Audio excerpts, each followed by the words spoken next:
Hey.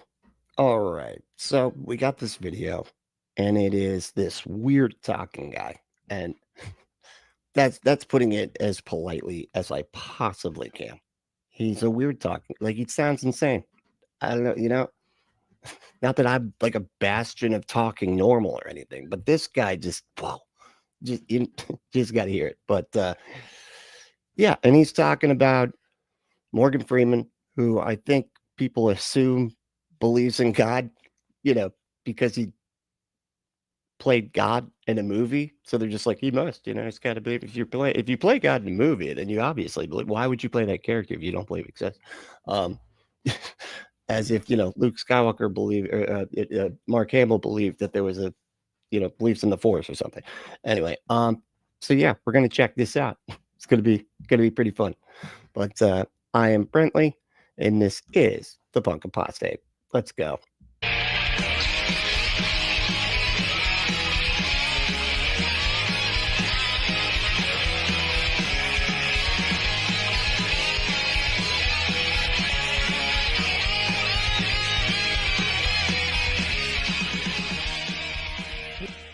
You're a man of God. You're a man of God, right? You gotta be. When did I say I was a man of God? You're not? No. I love how he's just like, I love how how he protests there. No. It's just like I bet he gets this a lot, actually. Now that I think about it, it's probably why he's like, "Are you too? Really? Oh my God, guys, stop assuming that. It was a role in a movie. It was a comedy kind of making fun of the concept of God, but whatever." Universal concept of God that all religions share. The question of faith leads us most of the time to a God. What is your view of faith? The question of faith is whatever you actually believe is. You've got a choice of, millions and millions of gods. How do you choose? It looks like he might have been talking to a Hindu, and they don't have to. They can just be like, all of them. That's the God I believe in is all of the millions that he just brought up. Another attempt by another so-called expert on a cable television program. All right, buddy. I'm going to need you to just, 90%. Let's drop, drop it down, man. Whoa. Trying to explain where we came up with this concept of God. I mean, and to be clear, it almost seemed like Morgan Freeman was bringing up like an atheist position, or arguing for an atheist position, because he's sort of like, is there even a universal concept of what this thing we describe as a God is? Because the answer is no. There's not. It's even weird because we were just talking the other day about Buddhism, and they don't believe in like a creator God, but people are like, oh, but they still believe in gods. And it's like, okay, then what the hell is a God? What even is it, man? I thought the creating stuff was sort of built into the concept, but not always. In small-scale societies and ancestral communities, there were only a couple of hundred individuals, and it was relatively easy to keep tabs on one another. And that was really important because social reputation... Okay, wait, I just want to see who this person is. Oh, God, of course, it's like over top associate professor, University of China. And it's got it like outside of the... It sounds like he might be like an anthropologist or something. Anyway, let me back up a minute. Small-scale societies and ancestral communities, there were only a couple of hundred individuals, and it was relatively easy to keep tabs on one another. And that was really important because social reputation matters. The problem is that the larger the society becomes, the more easy it is to take advantage of other people within the group. So that's where this construct, or this idea of a moralistic interventionist God that can read our thoughts, that can punish us for our misdeeds, that can act on our behaviors in some symbolic way, it really comes into the picture. These communities that had this idea of such an entity would have been at an advantage over those that lacked the idea of such moralistic gods, because it kept people basically in check. Yeah. 3 issues with that. Wow. I got to hear that one. Yeah. Wow, dude. Like, just so over the. It's like he's playing. I don't know. It almost feels like he's like Jim Carrey would be like, okay, man, you're bringing it just bring it down a bit. You're a bit much right now. Okay, you're overdoing it. Musing. Number 1, I'm very glad that he recognizes the total depravity of man and that we're evil at the core, born in iniquity. And if we don't have somebody controlling or curbing our behavior. I don't think that's what he said at all. He didn't say, and well, just for starters, humans are depraved and will just eat each other's faces if they're not completely and utterly controlled by people that have a system of morality. Like, he didn't say anything about that. Will be very, very naughty. Well, I mean, that is true. Yeah, we are, but I mean, that's sort of a different thing, being naughty is just good, dirty fun, if you know what I mean. Number 2, last time I checked, a scientific statement, a statement about knowledge, something we know, testable, verifiable, observable, repeatable. Did any of his statements have science to support them? No, mere musings. This is what I never saw this. We don't have any records of this, but what we think happened was a small group of people, they were pretty good in their behavior overall because some people could control just a few people. But we imagine when the city got bigger, they lost control. So they came up with this idea, I know, we'll make up an imaginary being that we have absolutely no concept of. We'll concoct something. Okay, so definitely seems like the guy that he's acting like is just making stuff up is an anthropologist. And they have mechanisms to be able to investigate stuff that isn't like it. Did you even look up where he got his conclusions from? Because it sounds like you're just, I don't know, just making stuff up. Are you sure? Because I think it's probably going to be the case that he is basing his conclusions off of evidence and stuff. But whatever. Out of thin air that doesn't actually exist in order to exude control over people and ourselves. Yeah, unfortunately. And I think too, a lot of this is based off of ancient writings and stuff like that. I mean, I don't know exactly where they get their evidence from that they use to determine this kind of stuff, but it's not nothing. Let's just put it that way. It's absolutely not nothing. And are you fucking kidding me? People still use this shit to control people. Of course, that was what it was. I mean, I think it also was one of those things where they just sort of it answers a bunch of questions that we had developed to a particular level, and we kind of saw, I think at that time, humanity, that there was absolutely no way to get the answers to the questions that we had. And so instead of obsessing over those questions, you just make up a god and then go, okay, that answers it, and then move on. Then you can keep thinking. It was actually kind of as far as I understand, there's almost a requirement biologically, right? As far as evolution goes, it was a requirement for us to believe in stuff like that, so that we didn't go crazy just like I said, pondering the same questions over and over again. We had to go. We had more pertinent problems to solve at the moment, rather than where did everything come from and shit like that. But yeah, there is simply no scientific basis for that. Third, how the fuck do you know, man? Did you look it up? Did you look up anything, man? You got it.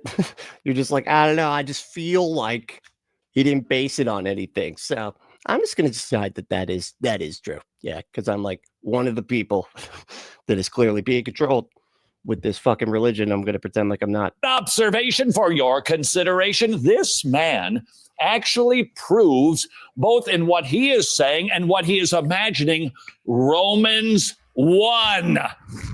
It says here. What the fuck? Romans 1? Oh, for a second, I thought he said what Romans want. And I'm like, what do Romans want? You know? I don't know much about them, especially currently. You know, I think it's just a city in Italy or something, right? I don't know much about it. I'm terrible at geography. It's probably in the middle of Egypt, isn't it? Yeah, Rome, Egypt. I knew it. Man, I need to get a globe or something. In Romans 1, for what can be known about God is plain, because God has shown it to them, so that the creature on the judgment day cannot plead that if the student didn't learn, the teacher didn't teach, because the teacher in this case is the perfect, omniscient God.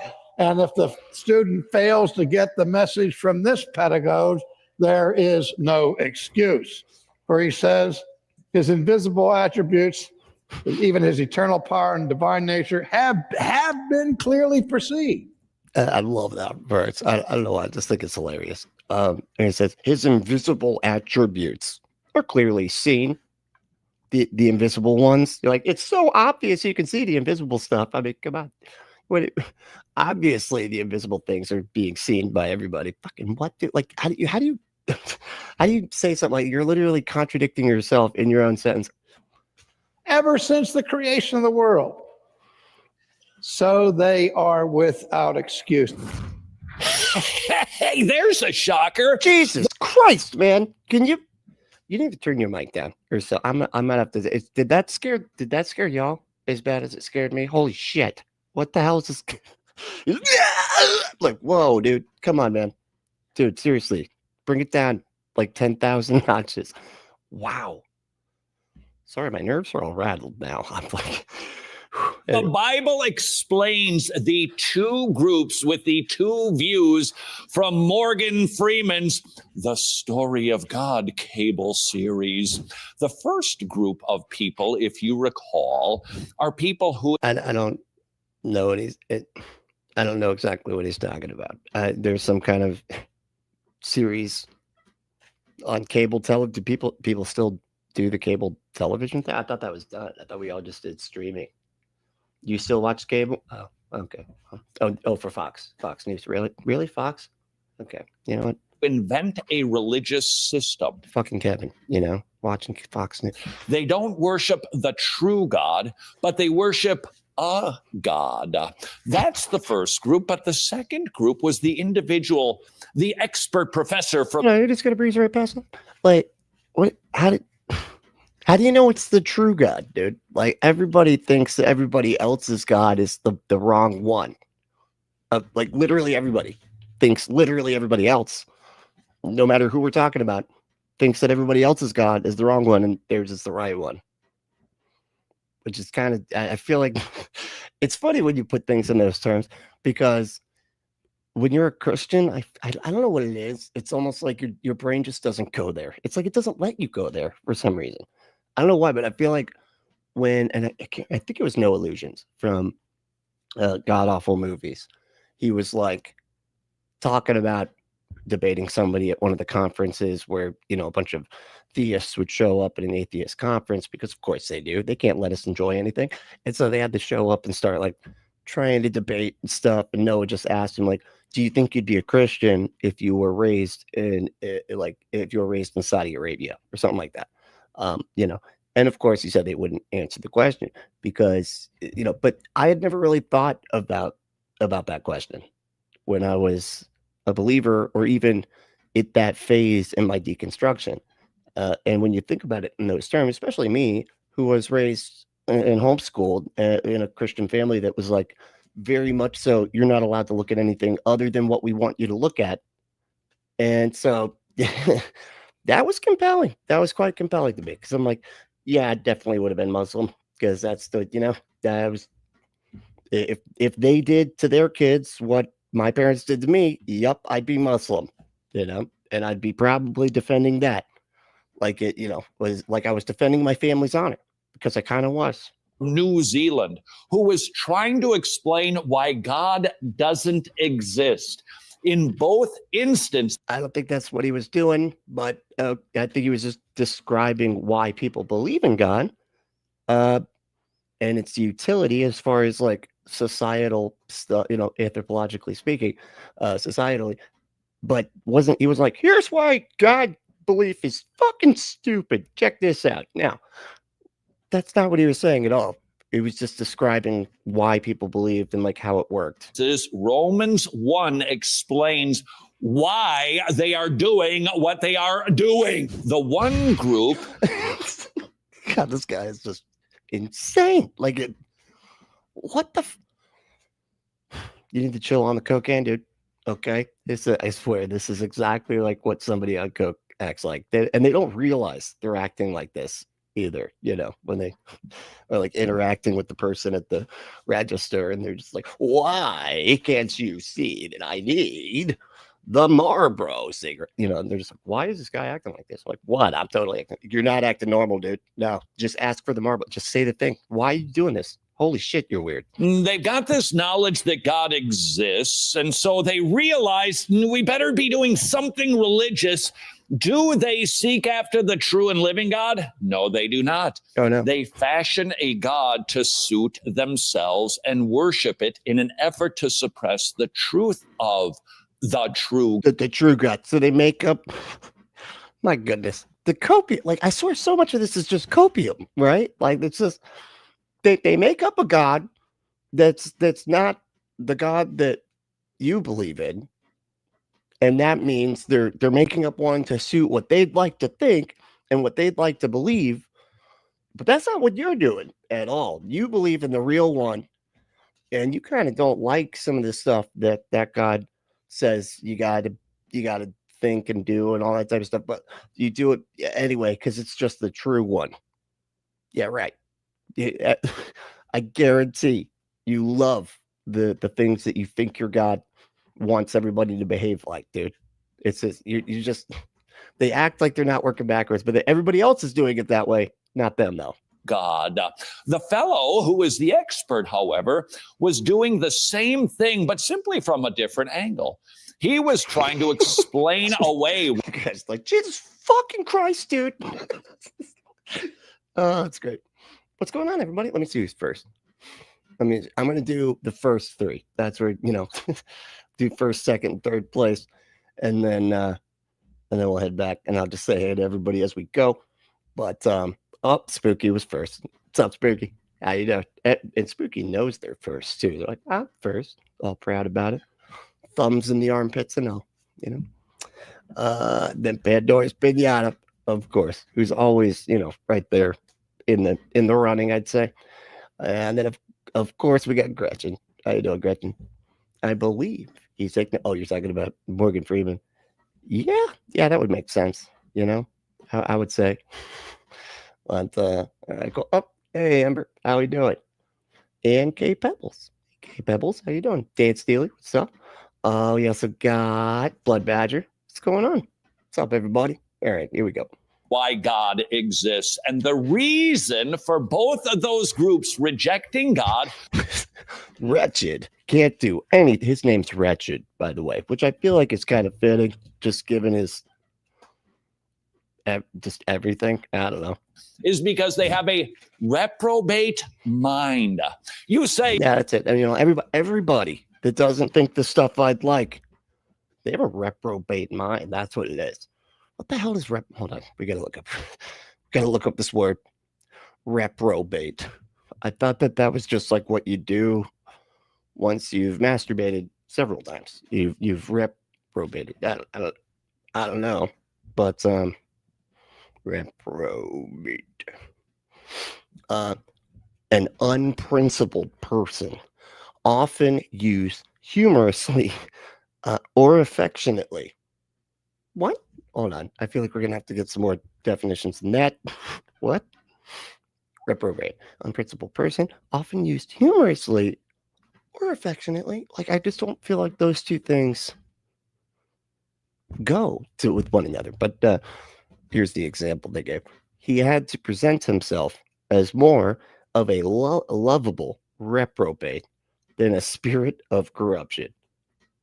A lovable reprobate. That was the, okay. In Calvinism, of course, like religion comes straight up in the definitions here. A sinner who is not of the elect and is predestined to damnation. Oh, that's what it is in Calvinism. Oh, I wonder if this guy's a Calvinist. Unprincipled. I know we already got that one. Predestined to damnation. Express or feel disapproval of. Okay. His neighbors reprobated his method of proceeding. You could say reprobated, and that means disapproval. I'm going to start saying that. Like, actually, I reprobated that particular food that I ate. You'd be like, fucking what? You masturbated all over the food that you ate? What? Multiple times? What the hell is wrong with you? You're weird. You mean like they walk around in raincoats and flash people? That's not what's meant by a reprobate mind. Oh, okay. It's that, I was just thinking the masturbating thing over and over, but I guess it could be somebody that flashes people everywhere. Certainly it includes that, but it's our busted brain. It is our fallen. Just stop. No, that's it. Just you. And you admitted it. You said it, buddy. Okay. Don't try to take it back now. You can't walk it back. You said your brain is busted, and I'd have to agree. Computer that misfires and does wrong things because of the curse, because of the fall, because of sin. Our minds don't think the way that they're supposed to. You say, that's a shame for those people that they were born that way. Hold the phone, Henrietta. We were all born that way. What? We were all born. What the fuck? That's not a saying. Hold the phone, Henrietta.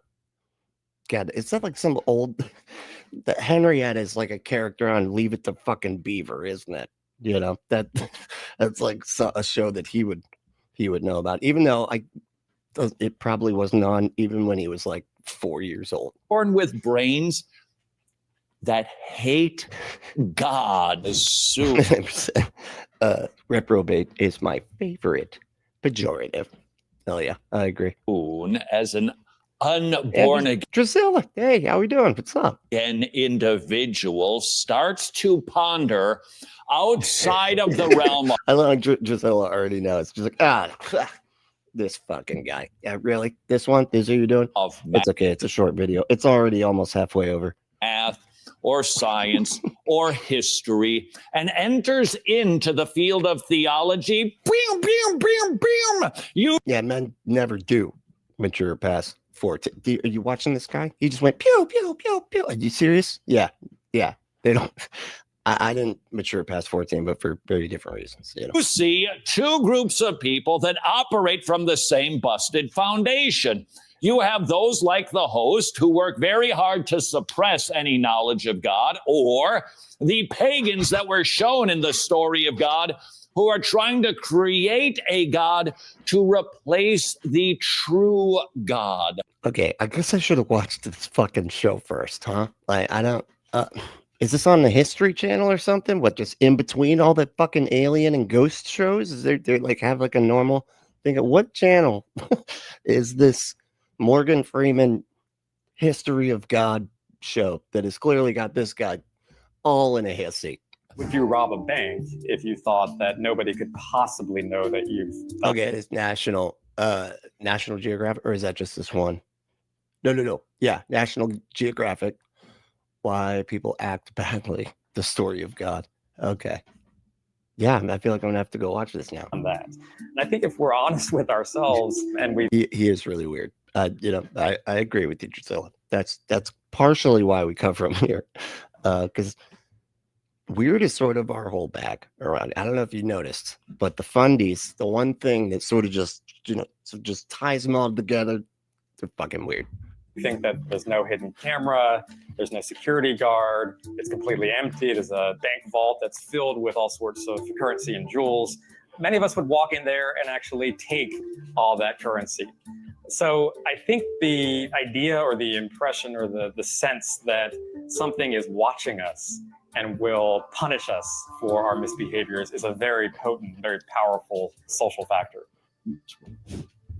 Clearly, I mean, come on, like this is super obvious. Not only that, but it's also a way to level up you as an individual. Like you get to be like, because I always think about like back in the day when we were developing, right? And everybody's like, not, they're just like waking up and you're like, where are we? We're in this weird world, and nobody knows anything, right? But if there one guy goes, you know what, I got it. I got it figured out. So there was this God that made all this stuff, right? You got to listen to me. The God that made everything was totes saying that we all got to go over there and just do all the stuff that I say. Okay, I got it. I got a 411 with the big guy upstairs. So do what I say, and just and treat me nicer than you treat everybody else too, and treat me like I know more than everybody. I mean, I do have a communication line with God, so I'm pretty pious. All right, so let's treat. Can we get me some robes? Maybe a silly hat, okay, and a staff too. That would be great, actually. Yeah, put some jewels on top of the staff, right? Yeah, that'd be great. We invented God as an important social He says it so. We invented God. factor to curb the behavior of rascally people. Again, You rascally scallion, you. and nothing scientific about that.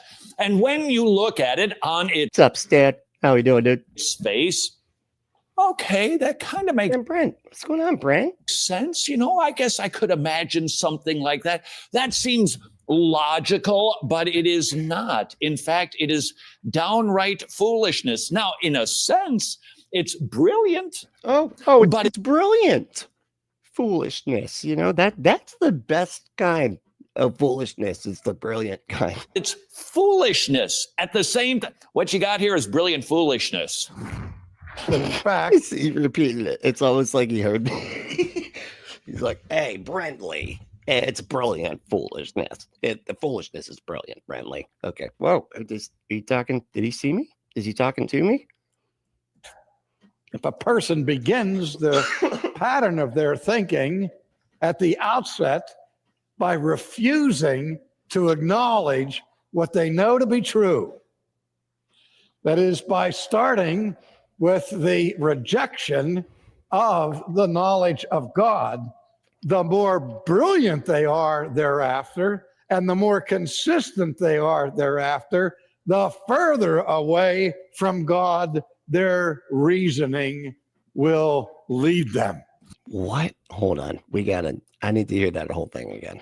It sounded like if you don't believe in my subjective interpretation of my doctrine, of my denomination, of my religion's interpretation of God, well, then the smarter you are, the stupider you are. That's, because your thinking gets away from my interpretation of my doctrine, of my denomination, of my religion. So stupid. Is by starting with the rejection of the knowledge of God. And we don't have to reject it. We just don't. It's not knowledge. First of all, we don't have to reject it because it's not. Nothing is there. I'm just not convinced it's there.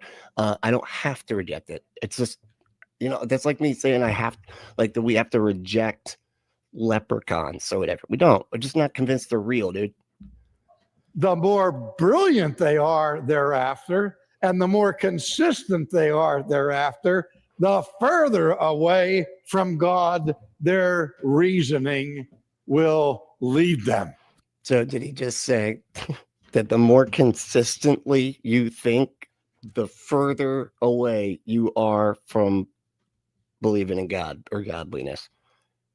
Yeah, I actually would agree with that. That's pretty true. They seem to be pretty inconsistent. Wow.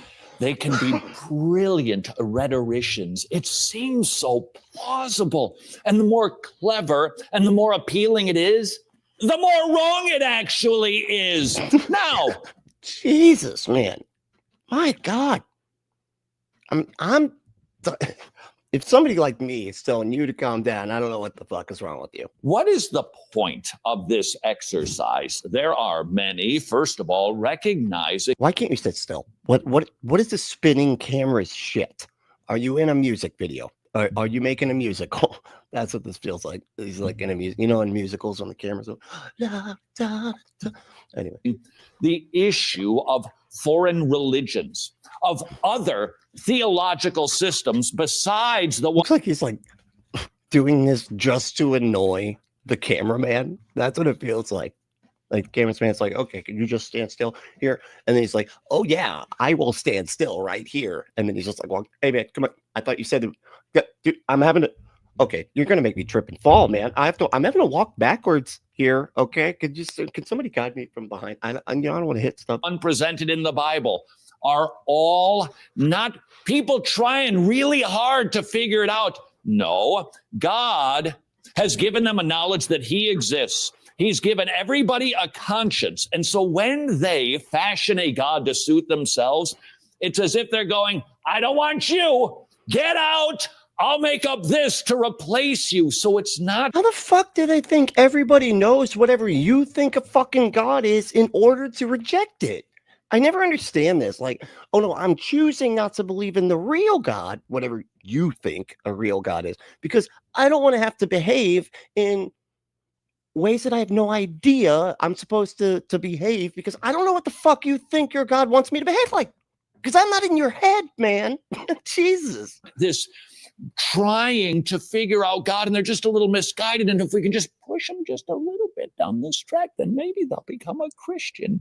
The second thing that we should consider are those people that we know, love, perhaps live with or work with, who give some sort of a surface presentation that maybe, just maybe, they're interested in the things of God.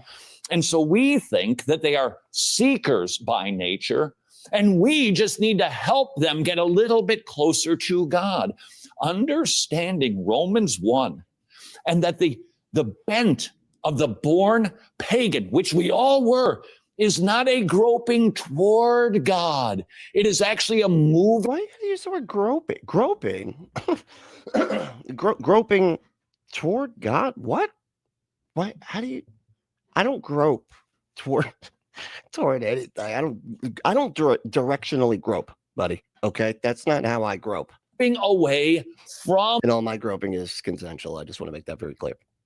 Bent God. They want the stuff, which we all were, is not a groping toward God. It is actually a moving away from God. They want the stuff that something inside of them says, I need this. My conscience troubles me. I love how, like, he was sitting there saying the anthropologist guy, it's just making shit up. He's just, I thought his science had to be repeatable, testable, all this verifiable, well, all this shit. And then he just goes on just saying why everybody else does everything that they do or don't do. And he knows all of that, but he's not making it up. This is all based on scientific fact. He clearly tested this and repeated that test and verified that test. I need peace. I need purpose. I need all of those things. Why? Because God made us to have those things. Okay, that's why. Good job. How do you know that? So that we would be like him. And so hardwired into us are these emotions and feelings and thoughts. It should be this way, but it's not. So I've got to figure out a way to get those things so I don't feel so on the inside. Do they? No, he just switched cameras. Oh my God, this is so fucking weird. And the decorating, everything is weird about this. You see, he's got a disco ball in exactly the wrong place. That's not where disco balls go, buddy. These hang from the ceiling, okay? So that it reflects a bunch of light down onto the dance floor where you got it on a fucking coffee table. What the hell is happening? Become humbly seeking after God. No one seeks after God. They're merely seeking the benefits, and they don't want God to be a part of it. So what do? Are you? It looks like he's doing something sexual there. I'm not gonna say what, but it kind of looks like he's fondling some testes, you know, and measuring how long. I mean, it's not that big of a scrotum, but anyway. They fashion a god to suit themselves. Implication, mom and dad, as we go about the business of conclusion. Oh, okay. This whole thing's been a fucking syllogism so far. I didn't realize that. I'm sorry. raising our children. Let's teach them smart stuff like math and science and history, but we need to make sure that we are using the word, because that is the instrument that God uses to regenerate the brain of our little tiny dumplings who are totally depraved. Don't call them what? And not seeking after God. Did you just say that your little dumplings are depraved? You got depraved dumplings? We need to make that a shirt. Holy shit, depraved dumplings. That we need to have a shirt that looks like a punk band called the Depraved Dumplings, because that is just phenomenal. Jeez. And it sounds like he's talking about children, and he's calling the children depraved. This is the type of shit. Not to, like, you know, shift gears into serious here, but like, this is the type of shit that they teach people in like high control, fear-based religious communities that make them okay with harming children because they believe that they're born depraved. This is like where they do like the blanket stuff, or what is it called? Like the blanket treatment or whatever, where they like wrap the kid up in like a blanket so they can't move their arms, and then like put a toy next to them so that they want the toy but they can't reach it because their arms are tied back. Or they'll like they'll put the toy next to them, and every time they reach for it they hit them, you know, shit like that, because they're like, you know, we're gonna beat the depravity right out of this infant. You know, it's fucking sick.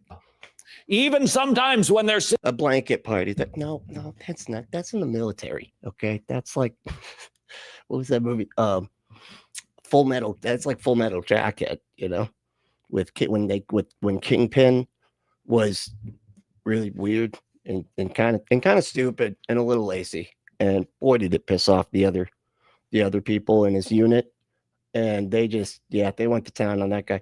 And to make it worse, the drill sergeant, the Army guy, you know, from the Frighteners, you know, he was in charge of the graveyard. Anyway, he didn't, you know, he made it so that he could do whatever he wanted and eat ice cream and stuff over on the side, while everybody else had to get punished for him being so bad at stuff, just to piss them all off at him, so that they would torture. Anyway, singing Jesus Loves Me, we need to make sure that we are preaching the spoilers if you haven't seen Full Metal Jacket. Sorry. Gospel persistently and consistently, so that God will use the proclamation of the word to regenerate their heart, give them new desires, a new will, and new thinking that is increasingly in alignment with his word. That is our primary task. It's in alignment with whatever interpretation this guy's got of his word. It's not as if there's like, you know, 45,000 different ways to interpret the shit or anything.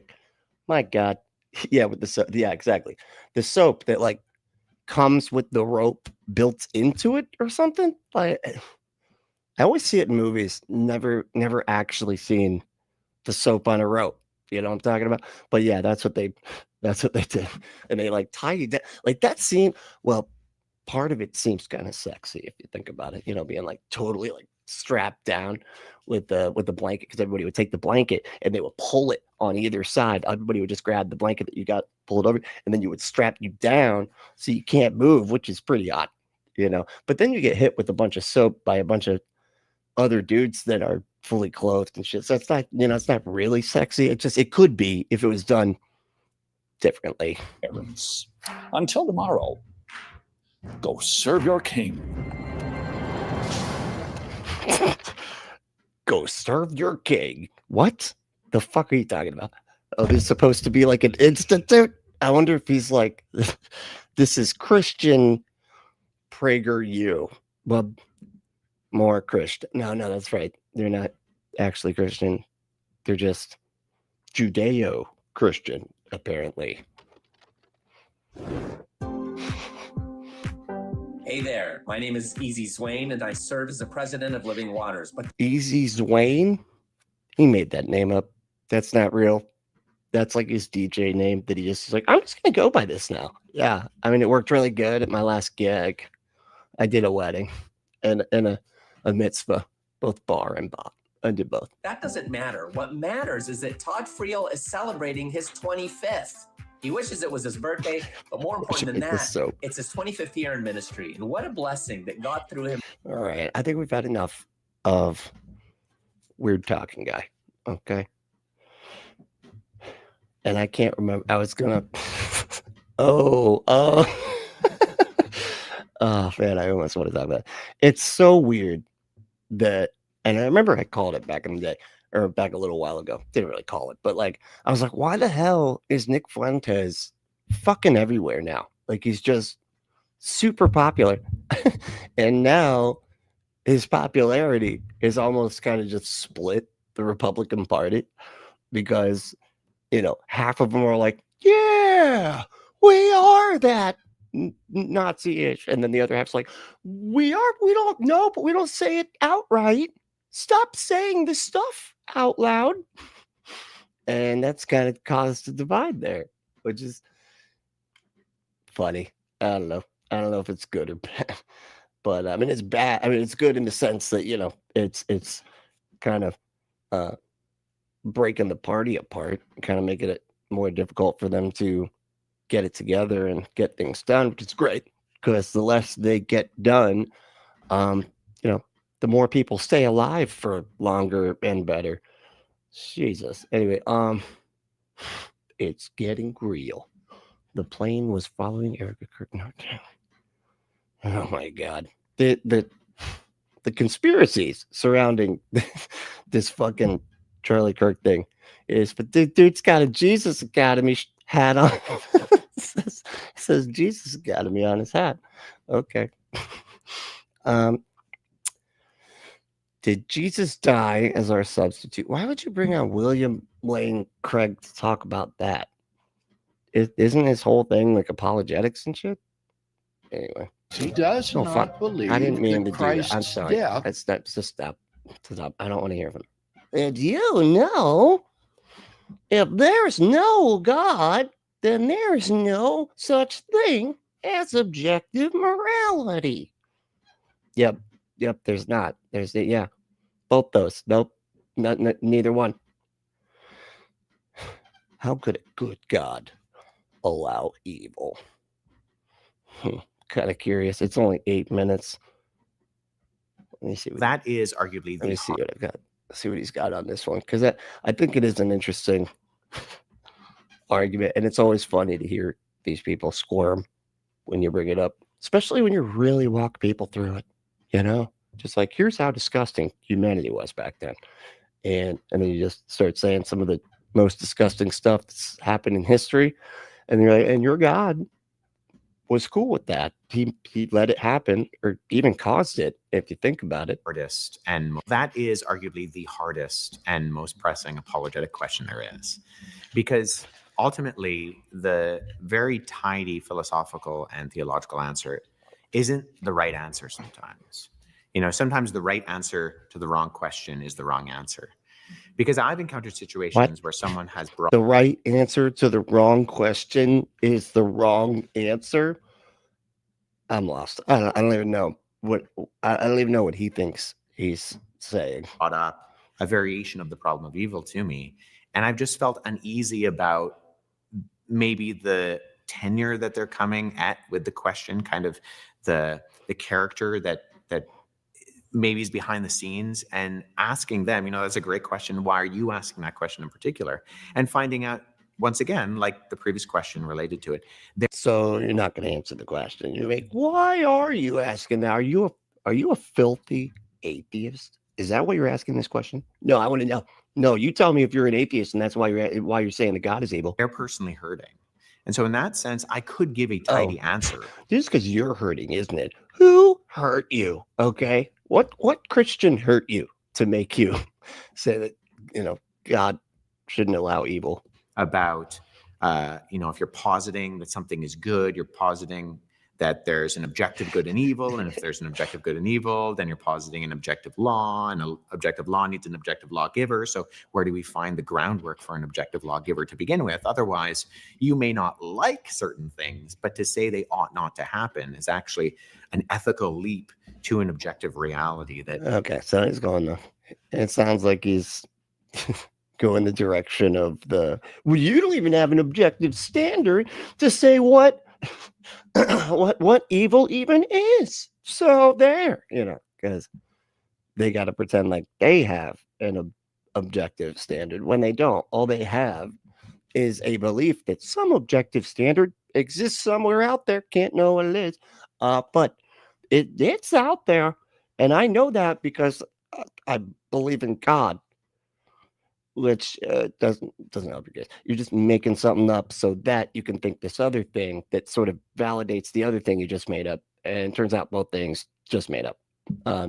Because yeah, there's no objective standard for good and evil. As inconvenient as that might feel mentally, that usually is all they're doing, is trying to make you feel uneasy by saying, oh, so you're saying that, and then name your heinous act, isn't objectively evil, huh? You're saying that that is only subjectively? Yeah, I am, because that's all it could possibly be. Because you'd have to demonstrate what your objective standard is in order to demonstrate that there is one.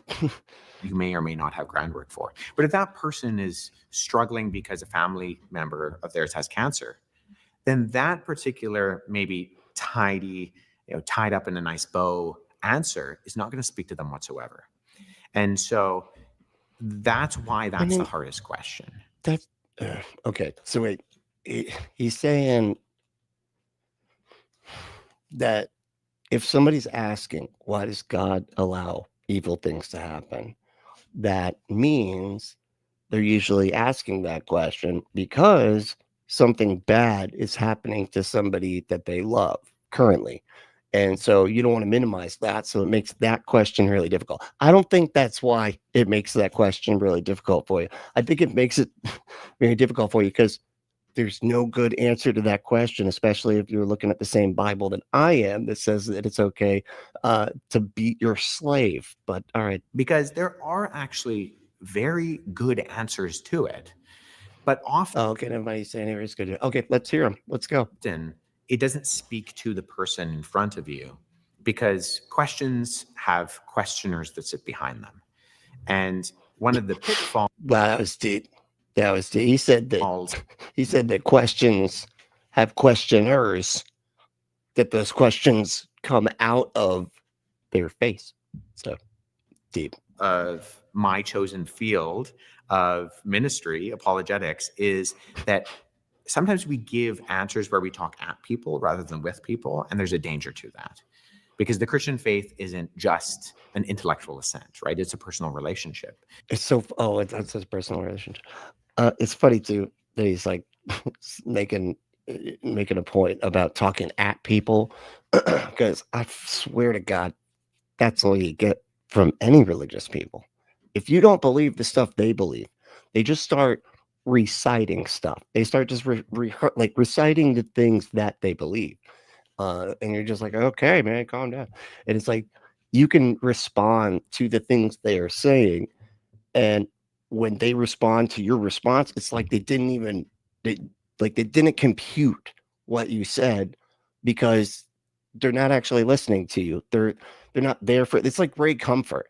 They don't actually listen to your responses ever. They just move on to the next part of their script and just ignore whatever point you bring up that, calls into question whatever they're saying is true about their religion.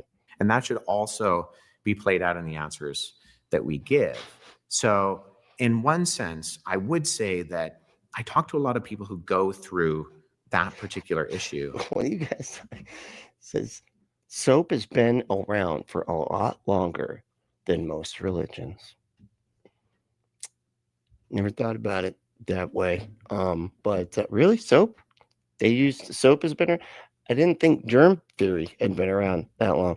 But they didn't. I guess you could just like how you felt after you used soap and be like, I don't know, it just feels good. And then it just happened to be the case that it got all the bacteria off you. That's interesting. I don't know. I'm gonna have to think about that. I don't know. Like, hold on. Now you're making me look stuff up again. God damn it, Dan. With your, is it Dan? Yeah, Dan. When was soap invented? God damn it. We're doing this. We're doing this. When was soap first invented? First invented. That one. That's what. Or discovered. Was it discovered? Around 2800 BC. Fuck. Okay. Well, fine. You know what? I'll let you have this one. Damn you. I really did not see that coming. Holy shit. 2800 years. Okay. Yeah. So older than Christianity. Good call. Shit. And it was in Babylonia by the ancient Babylonians, who created a mixture of fats, ashes, and what ashes? I don't feel like that would help. I feel like that would make you dirty, but okay. And water. The earliest written evidence of soap-like materials comes from a Babylonian tablet detailing a recipe of fats boiled with ashes, and the ancient Egyptians also documented a similar soap-like substance from fats and alkaline salts in texts from around 1550 BC. Shit! What? Okay. You know what? God damn it. I love being wrong, actually. You know, it feels good. It does, you know, I enjoy it. And sometimes they assume that removing God from the equation is the answer, because they're wrestling with this good God, bad world. How do I put these two things together? Unfortunately, though, I think if you remove God from the picture, you're removing an essential component of even raising the objection to begin with. Like I said before, where are we getting these ideas that this is evil and that this other thing is good and that you should be doing situation B above situation A? And ultimately, I think the Christian... But they always got to do this. It doesn't matter what standard you use. God, if the God of the Bible is real, it literally does not matter what standard you choose. He breaks all of them. You know, there's genocide, there's slavery, there's fucking I mean, he orders people to be raped in the Bible. Like, you don't get much worse than that, dude. And that was from God. Those were the holy dictates from the perfectly moral God.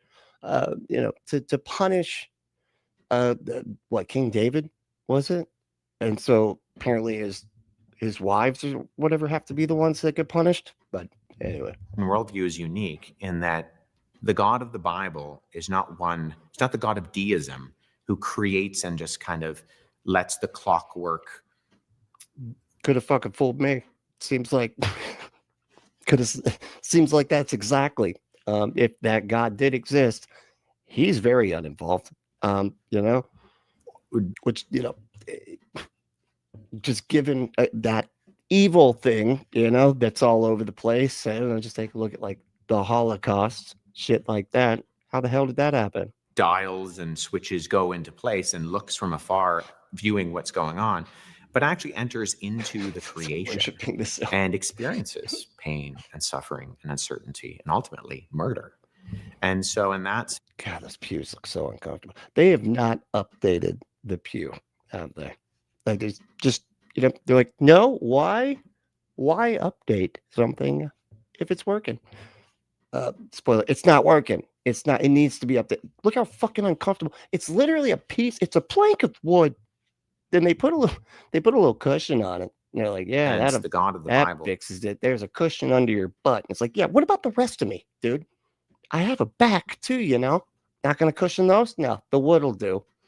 Good thing grandma, like, no wonder a lot of these old Christian people, they all got back problems and shit from sitting on these fucking things like 3 times a week. Can truly identify with the person who is suffering, because the God of the Bible looks at us when we say, you know, I don't get it. I'm hurting. God, what's going on? And he can say, I understand that. I love it. They're like, oh, you're hurting. Oh, you are. Okay. I'm God. I'm going to fix it. Okay.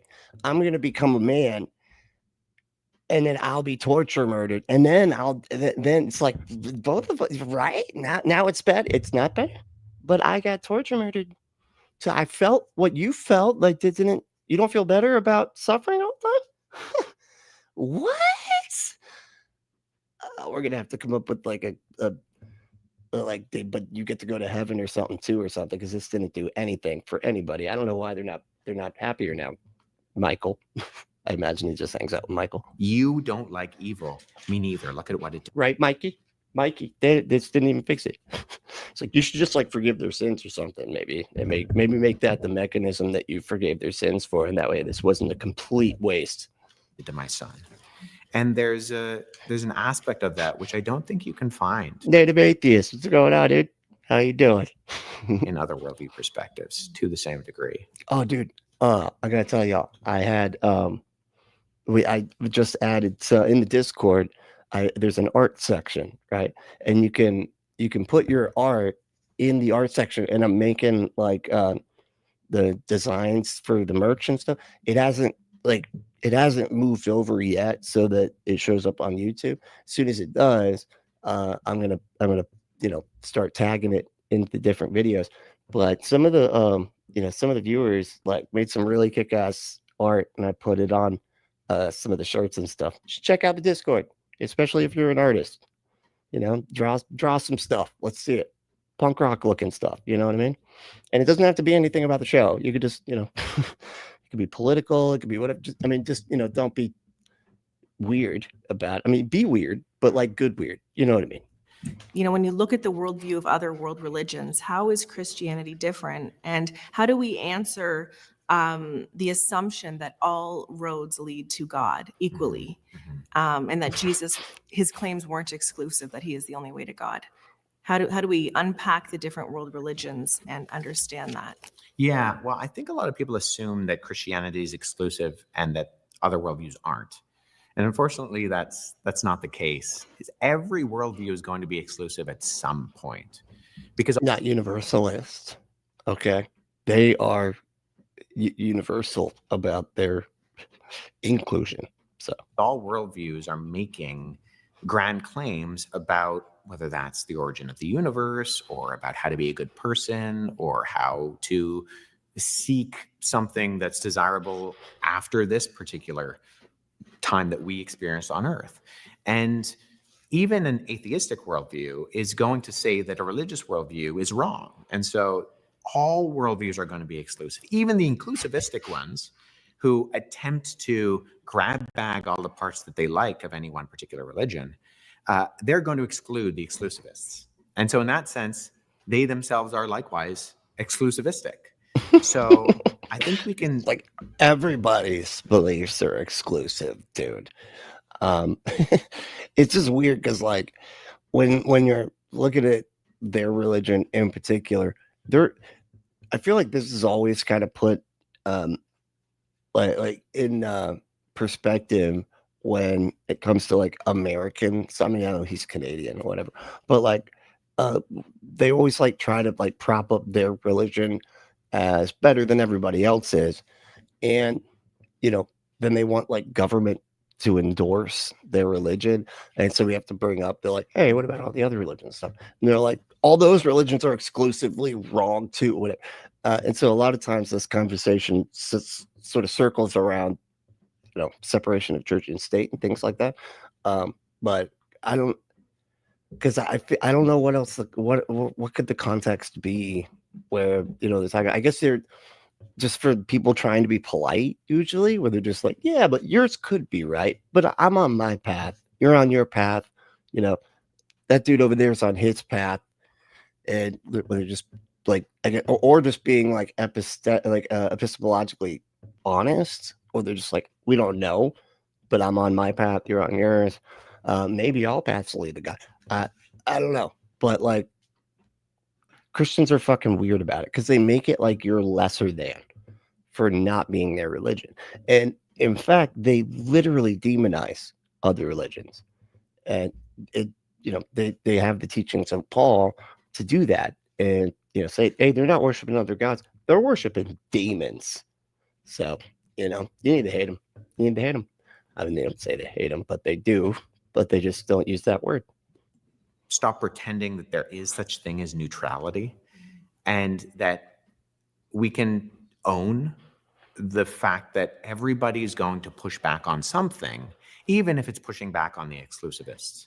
So that's, I think, a good place to start. But then the kind of place to go on from there is in looking at the Christian worldview. The Christian worldview is different in that a lot of the other worldviews, if not all of the other worldviews, have some form of moralistic ideal to be able to live up to a standard. You know, that can be emotional, that can be intellectual, that can be pragmatic. But if it's telling you, be the best at doing this thing, or be the best at feeling this thing, or being the best at learning this thing, it's all put on your shoulders. And the Christian worldview, I sometimes say, you know, my friend Glenn Scrivener out in the UK with Speak. It's all put on your shoulders? What the hell does that mean? Like, it's, you have to what? Is he trying to do the, like, you don't have to work to receive, you know, righteousness or whatever, to be perfect in our religion like you do in every other religion?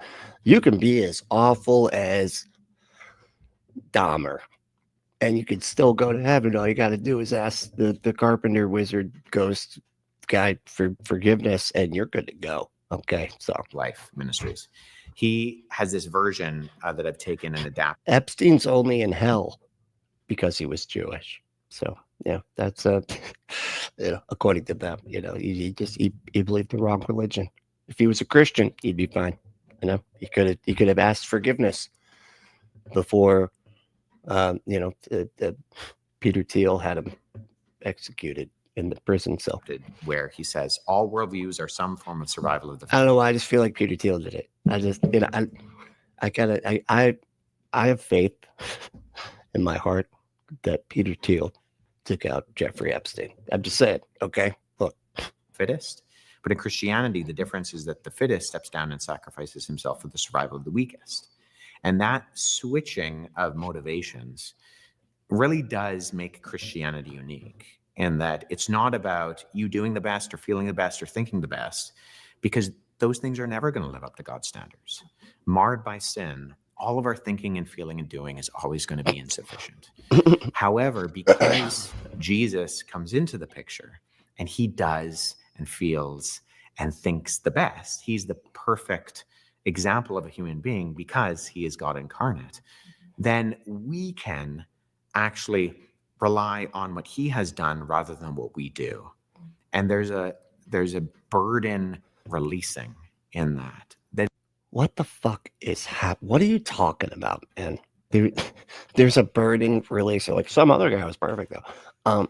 Even though the stories told about this guy are very inconsistent when it comes to what perfection is, because the character of Jesus changes from gospel to gospel. And some of them he's super Jewish, follows all the Jewish law. Other ones, not so much. You know, so it's kind of odd. Like, which Jesus we talking about? Like the biblical one. Yeah, exactly. Which Jesus we talking about? It is unique to Christianity, in that all the other worldviews, at least that I have studied, are telling me to do something. And maybe I do that really well for a short period of time, and that's great. And now I'm kind of on my high horse, but I'm potentially getting arrogant about it, because now I'm looking down at people who don't. And if I'm not living up to that, and yeah, Christians never do that. That's not something that they're basically known for. Standard, that can cause a lot of anxiety and hopelessness in me. Where Christianity breaks that dichotomy and saying, stop trying. Don't put the effort. Don't even try. Don't try to be a good person. You know, you're gonna suck at it anyway. Don't try. I love that. It's just like, what a terrible message. At least get people to try. Okay, maybe they can't live up to a perfect standard, but like, at least encourage people to try. Jesus. In that regard, it's not do and you're accepted. You're accepted. Now you can do. You can think and feel and learn all of the things that God has given you to love him with your heart, soul, mind, and strength. Those aren't the basis by which you are accepted by God. God accepts you on the basis of his son. He accepts you on the basis of that, the simplicity of putting your trust and hope in Jesus. And now you're not saved by your works, but you're saved for those works. Yeah, that's what attracts all the PDF files, dude. Right there, right there. You don't have to be good. In fact, don't even try. Don't even try to be a good person. Okay. Jesus loves you no matter how horrific you are. Okay. You can always ask for forgiveness. And, and what was the point of Jesus dying on the cross?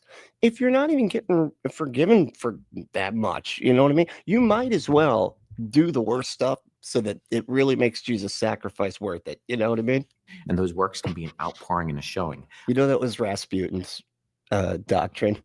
His doctrine was you got to have lots of sex because otherwise Jesus just died for thinking naughty thoughts sometimes.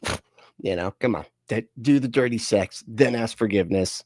Come on, that's what Jesus would have wanted. He actually wanted you to do stuff that he could forgive you for. Come on. Of the identity that you've now found in Christ Jesus.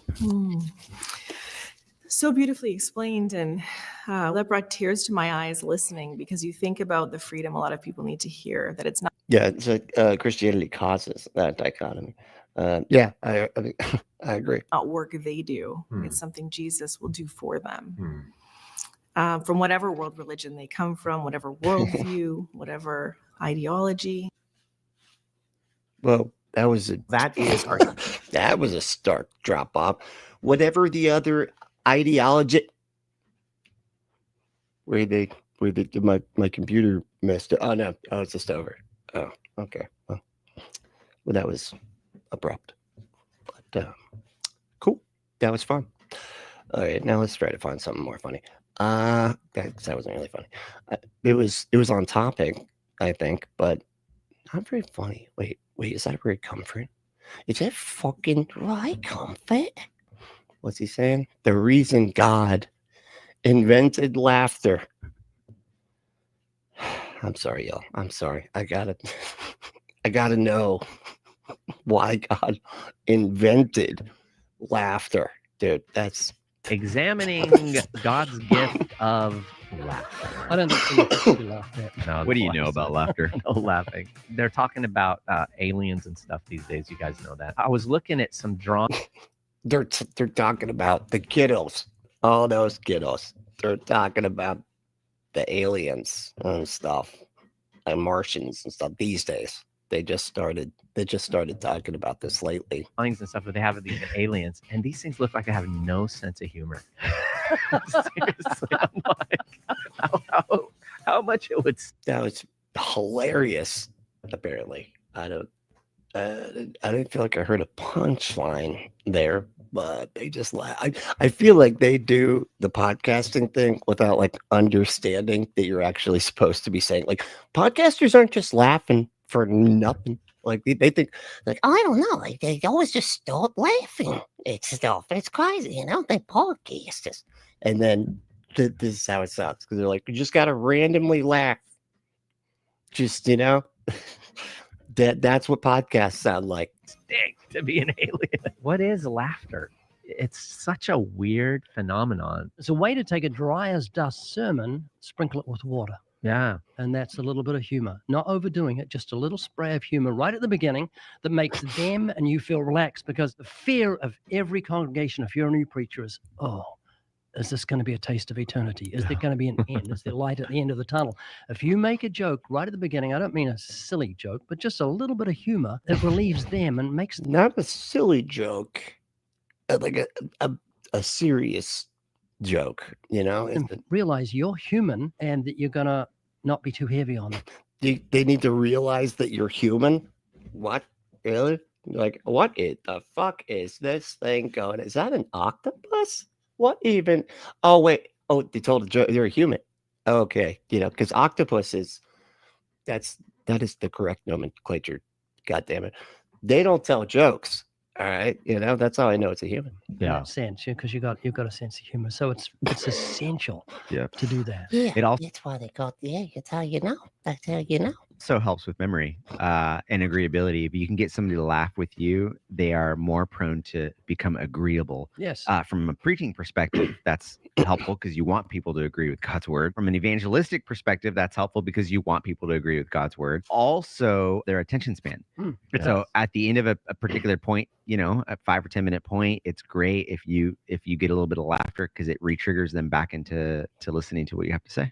You know, I talked. I mean, it is interesting, this just the way they're thinking about this, because like the reason that I was more open to atheism was because the podcasts that I was introduced to just randomly were comedy podcasts, and so I was much more willing to listen to these podcasts. You know, because they made jokes about Christian movies, and I thought it was really. They were funny. They were just funny jokes. And, you know, but then they kind of explained whilst making the jokes, and in a humorous way too. Cause like the other thing about humor is it like allows you to kind of like see stuff from a different perspective. That's usually what like triggers laughter. It's like, oh, I never thought about it like that. You know, it's funny because it's true. You know, it's that kind of way that you look at something and you know, think about it like that. And so that really did help, and it made it so I was just like not immediately shutting up, because there were times when like the atheist experience had come on, like I think I passed by it because I was watching some other atheist content back in the day, but just like out of curiosity, you know, it was just like sheer curiosity. I think it was that one. Damn, I can't think of her name, but she's been there forever. She's this one atheist lady. She's still going, but anyway, fuck, what the hell's her name? Doesn't matter. But and I remember watching that and getting so deeply uncomfortable, like the when Matt Dillahunty would be like, no, stop, you know, be like, stop, shut up. And even him just like breaking, even when he wasn't being mean, just like breaking down like logic and why they're wrong, it was still like triggered this, get out, don't listen to it, it's trying to trick you, you know. But the comedy show that was just making fun of Christian movies, I kept listening and ended up really enjoying it, actually. And it slowly got me to think about things. So I don't know where I was going with any of that. I just, but yeah, I agree with him. Yeah, because that's laughter does like it almost means you have to agree with them. If you're laughing at what they're saying and you're not just pissed off, then you at least understand what they're saying well enough to agree with them enough to be like, oh yeah, I get what that's funny. You know, I get it. I get why that's a funny joke. Because if you don't understand and you're not looking at it from that perspective, you won't laugh. You don't laugh at stuff you don't understand, you know? In the past about the amygdala hijack. I don't know if you guys remember that. Oh, yeah. You're engaged in a conversation and somebody's made just that up. out of their mind and they cannot relate to what you're saying. They're just so angry. Yeah. And I was reading, how do you get somebody out of an amygdala hijack? And it was tell a joke, and that realigns their thinking and brings them back down to reality. And now they're able to converse with you. Why is it certain people equate humor and laughter with being unspiritual? I saw a guy who wrote a comment on a sermon I preached at Chino Hills. They equate humor and laughter with unspiritual? What? Since when? I've never put that together. I used quite a bit of humor throughout the whole thing. He says, cut the humor. Someone said that? Yeah, to you? he says, cut the humor. It's not spiritual. And I thought, oh boy, you'll be a fun person. It's almost like, oh, that's not good. That's not. Where do we get that from? Where does that come from? Piety, like just shaming other people, and I don't know. It's almost as if your religion sort of like demonizes. What's that thing? What's that stuff? Fun. Yeah, just anything fun. It demonizes it. And so, yeah, you tend to get people that are like, never have fun. I don't want to see the sides of your mouth in an incline ever. If I see that, I'm going to come tell you need to repent. And if you don't, I'll drag you in front of the entire church and tell you need to repent in front of everybody. a misunderstanding of the joy that God has given us to enjoy in this world. What's funny to us today would not be funny 2,000 years ago. Yeah. So what made people laugh 2,000 years ago? He observes hyperbole. Probably slapstick. I feel like that's just, that's one of those things. Just it's timeless.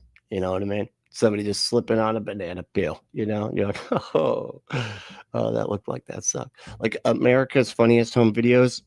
Doesn't matter what year it is. You can go all the way back to the 1919, and it's still funny back then. It was the humor of the day. So when he says you can't pass through the eye of the needle, he's using hyperbole. Go back and read Matthew, Mark, Luke, and John and see how often Jesus uses hyperbole to make a point. People, his onlookers, would have laughed in that moment. He was using humor to make a point that stuck. Well, Jesus never seemed to be. That's weird. Like, so hyperbole equals funny now? Like, that's really okay. Because that's not what I get. Like, Jesus always comes off like the biggest fucking buzzkill ever. Like, he's one of those people that, you know how, like, when you're talking to somebody and it's like they'll just say no to you, and you're like, why are you saying no to that? Like, this isn't something for you to agree or disagree with. Like, that's just, you're just being weird. If you're just like, no, actually, no, that's not right. You know, and you're just like, that's not, but they say it about weird things. It's like, it's hard to describe, but you know what I mean? And they're just constantly saying like, no, that's not right. You guys shouldn't be doing, that's not it. That's the way Jesus seemed, you know, in the Bible. Anytime anybody was like, hey, we should do this, right? No, you have little faith. Why don't you wisen up, okay? You idiots. You don't even know. Like, I swear that's how we talk to the disciples like 90% of the time. What do you say to the guy who says, listen, I don't find Brian Regan or Tim Hawkins or Darren Streblow funny. I like Joe Rogan, Daniel Tosh, Frankie Boyle, Dave Chappelle. These are the guys that somebody might say, these guys are really funny. Yeah. What you want me to smile? Yeah, Dave Chappelle used to be. I don't know. Something happened. And then he just got hateful and lazy. At? What you want me to have a good time with? Man, come on. It's so bad. Yeah, well, I would say you need to read 1 Corinthians 13. Love does not rejoice in unrighteousness. What these guys are talking about are unrighteous things. That Dude, you're being the guy. Like, you're literally being the guy that's like, stop laughing. That you're just saying, what is with that guy? What's with the guy that tells people that like laughing is so like ungodly or whatever? That's you right now. You're like, well, maybe you didn't realize that the Bible says you're not supposed to delight in unrighteousness. And those comedians, they're talking about things that are not righteous. What the fuck does that even mean? What comedian are they cool with? Like, which comedians are sitting there talking about righteousness? That's just hilarious. Like, what the fuck? there are things that shouldn't even be spoken of. Scripture talks about. Some of them are things they say are funny, but they're laced with filth. Right. Good to laugh. They're funny, but they're laced with filth. I mean, I love the verses in Scripture that reference laughter. I mean, Proverbs 17:22, a merry heart does good like medicine, and a broken spirit dries the bones. Right? There is a but a broken spirit that dries your bones right out. Certainly does. What the hell? I swear, like, so much of the Bible is just like, what are you supposed to gather from that? A merry heart does good like medicine. Okay, yeah. When you're merry, you're doing good. But if your spirit is broken, that's not good. That's bad. We should write this down. I think people would really get a lot out of that if we would write that down. Yeah, people will put it on plaques, you know, put it up with like cloud backgrounds and stuff with like inspirational looking stuff. That'll be, you know, I think it could really do a lot of good. kind of this medicinal feeling that you get from laughter. I mean, you've always been good at this, especially with my kids, your grandkids. It's funny too. Like, there was this, my family name is like a long line of Scottish doctors.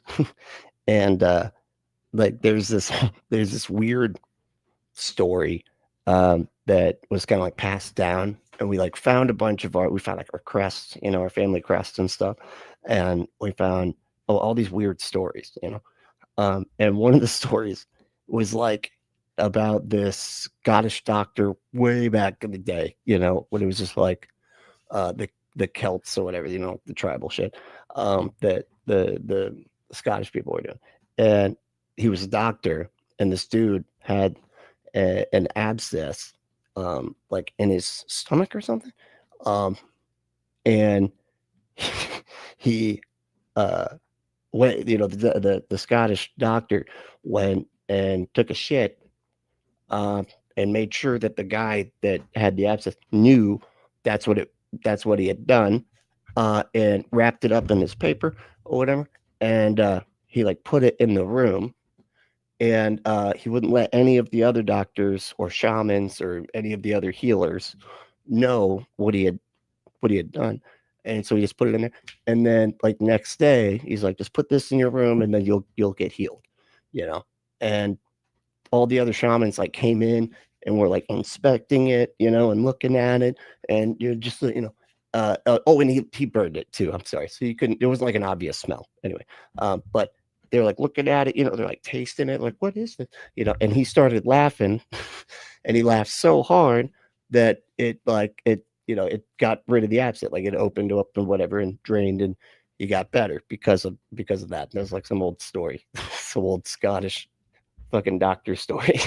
So it's just kind of funny. But that's what it reminds me of, because it's always like, oh, laughter is the best medicine, and laughter, that's what that doctor was trying to get the patient to do through, you know, having the other people taste shit. I didn't make up the story, okay? It's that, you know, don't look at me like that. When they've been down or sad, you try to make like, them laugh. I thought you were going to mention the marshmallows that I Oh man, the marshmallow. Don't even bring that up. Like, God, I hate it when people do this. Are they doing an inside fucking joke right now? Really? Dude, don't do inside jokes on podcasts, okay? Don't do, remember that one time we tell? You start laughing before you explain anything. Like, what?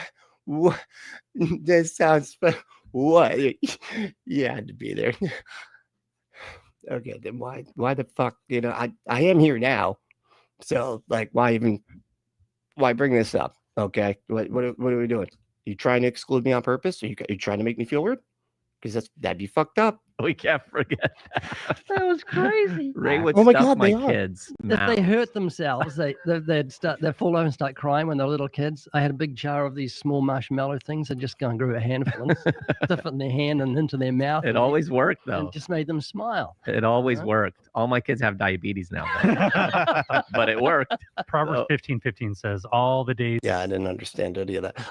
I was talking in between, but I don't feel like that would have helped anything. Of the afflicted are evil, but the cheerful of heart has a continual feast. Growing up with my brothers, Again, but it worked. Proverbs 15:15 says, all the days of the afflicted are evil. All the days. This is what I'm talking about. Like so many of these are just like, yeah, no shit, man. Like that. So many proverbs just like fucking duh. Like, what? All the days of the afflicted are evil, but the cheerful of heart has a continual feast. So it's not bad to be, it's bad to be afflicted, but when you're cheerful, it's good. Like, I swear to God, so much is like, bad stuff is bad, but the good stuff, that's good. But the cheerful of heart has a continual feast. Growing up with my brothers, there was a lot of laughter inside the house, and usually it was at the expense of one of us. Whenever somebody would come inside the house during a dry moment, my brothers would say, hey, Mark, make her laugh. Take off your shirt.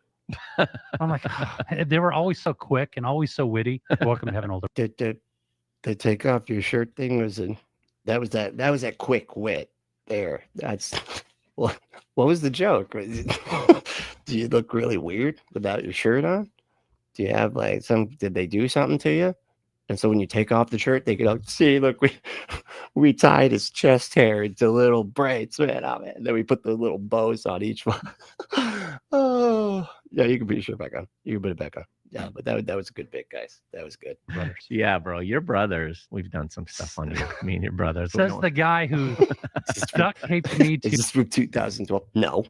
No. This is recent.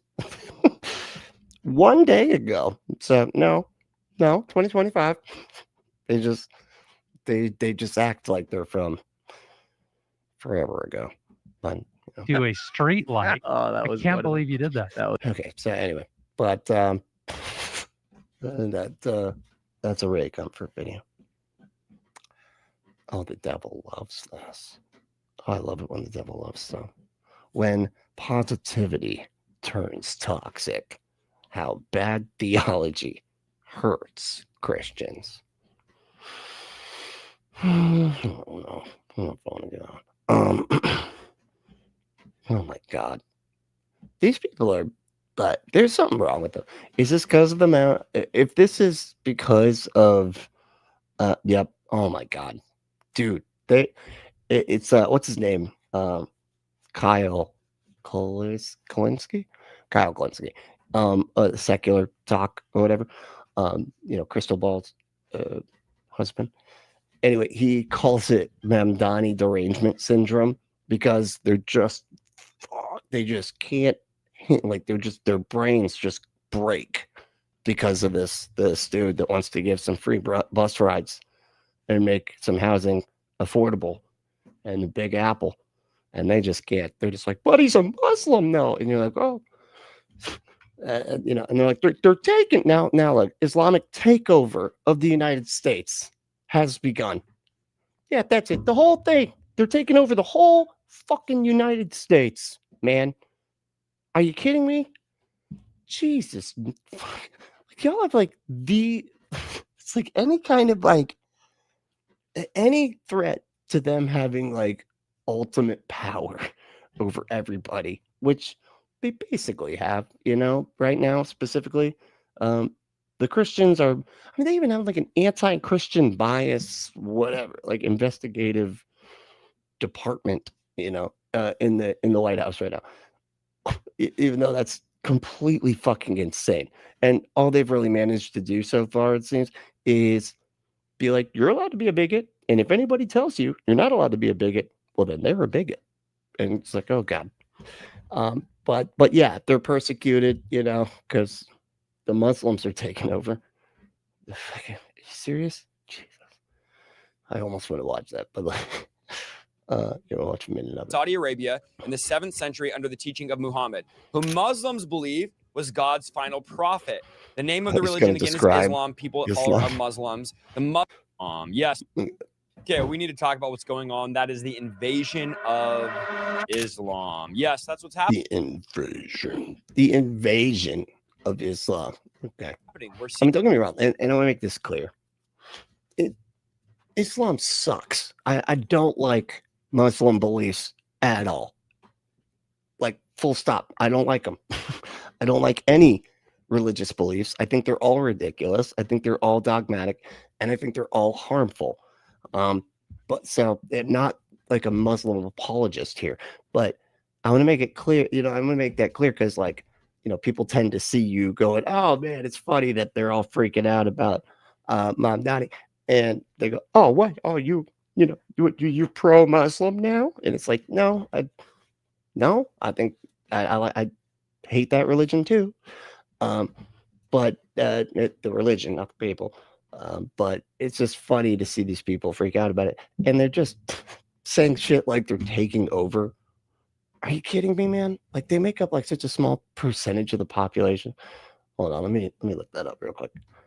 Hold on. Percentage. Let me see. Percentage. Fucking. Percentage. Percentage of Muslims in America. There we go. Muslims make up about 1% to 1.1% of the U.S. population. Oh my God, which was estimated to be around 3.45 million people. That was in 2017. The projections showed the Muslim population is growing, though. So you gotta watch out. It's expected to reach all the way up to 2.1% by 2050. but they're taking over the country. Unfucking believable, dude. It right now with the mayor of New York, pretty much saying that New York. Hey, Ryan, what's going on? Hell yeah. New York is going to funnel in Muslims and Islam from all over the world. He's going to funnel in Muslims from all over the world. Where are you getting that? Where are you getting any of this? See, it's so much of this is just different, bad. They look different. They believed it, bad. And they're going to just be flying them in because that's what happened. You know, that every time. That's why there were so many people flown in from Italy when the last guy was the mayor, you know, just a bunch of Italian Americans. That's where they all came from. That's why there's so many Italians in New York, is because of that, because of the last mayor there. Jesus, what? Funnel them in, bring them in, these immigrants, and they're going to take over. And that is what they're trying to do. We're going to cover some of those videos later. But before we do that, I just want to talk to you about the history of Islam. If you don't know, for those that are confused, Islam is the religion and Muslim. If you're confused, hey, buddy, if they're in your audience, this is the demon guy too, by the way, that thinks that demons are everywhere. And you're like, if you're confused, if they're in your audience, they're confused. Just saying. Are the followers of that religion. I know there's a lot of confusion between what's the difference between Islam and Muslims. Muslims are followers of Islam. And I'm going to say here, I know he's taught it. See, this is what I'm saying about his audience. Not working with the whole set of cards there. He's like, I know people get really confused about the difference between Islam and Muslims. Muslims are the people. Those are the people that do the believing. Islam is the thing that they are believing. So let's log that away. Okay, make sure to maybe write that down, put it on a sticky note so that you keep that trick. You know. Apologetically, there is no room for this barbaric religion in the West. There's no room in anywhere in the world. Have you seen your religion, dude? It's like theirs is barbaric. Like, have you read your book, dude? There's no room for this because what their book, the Quran, teaches is barbaric. They teach to kill the unbelievers, to kill the infidels. Yours teaches to kill your own children if they talk back or get drunk. You're supposed to take them outside the city and stone them to death with the help of the entire town.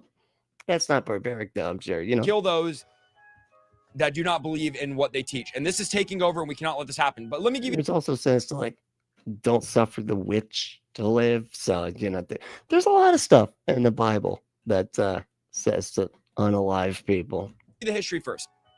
Islam begins in Saudi Arabia in the 7th century under the teaching of Muhammad, whom Muslims believe was God's final prophet. The name of the religion, again, is Islam. People that follow are Muslims. The Muslims' God is Allah. So they're okay with Muslims as long as they aren't those damn Islamists. That's pretty funny. Muhammad claims, so this is a guy that claims that a supernatural being visited him in a cave while and brought him a town. Flying Asian man brought him a town. He was meditating and told him to read. But Muhammad told the spirit that he couldn't read. Yet 2 more times. He told him to read. Just read. Just read anything.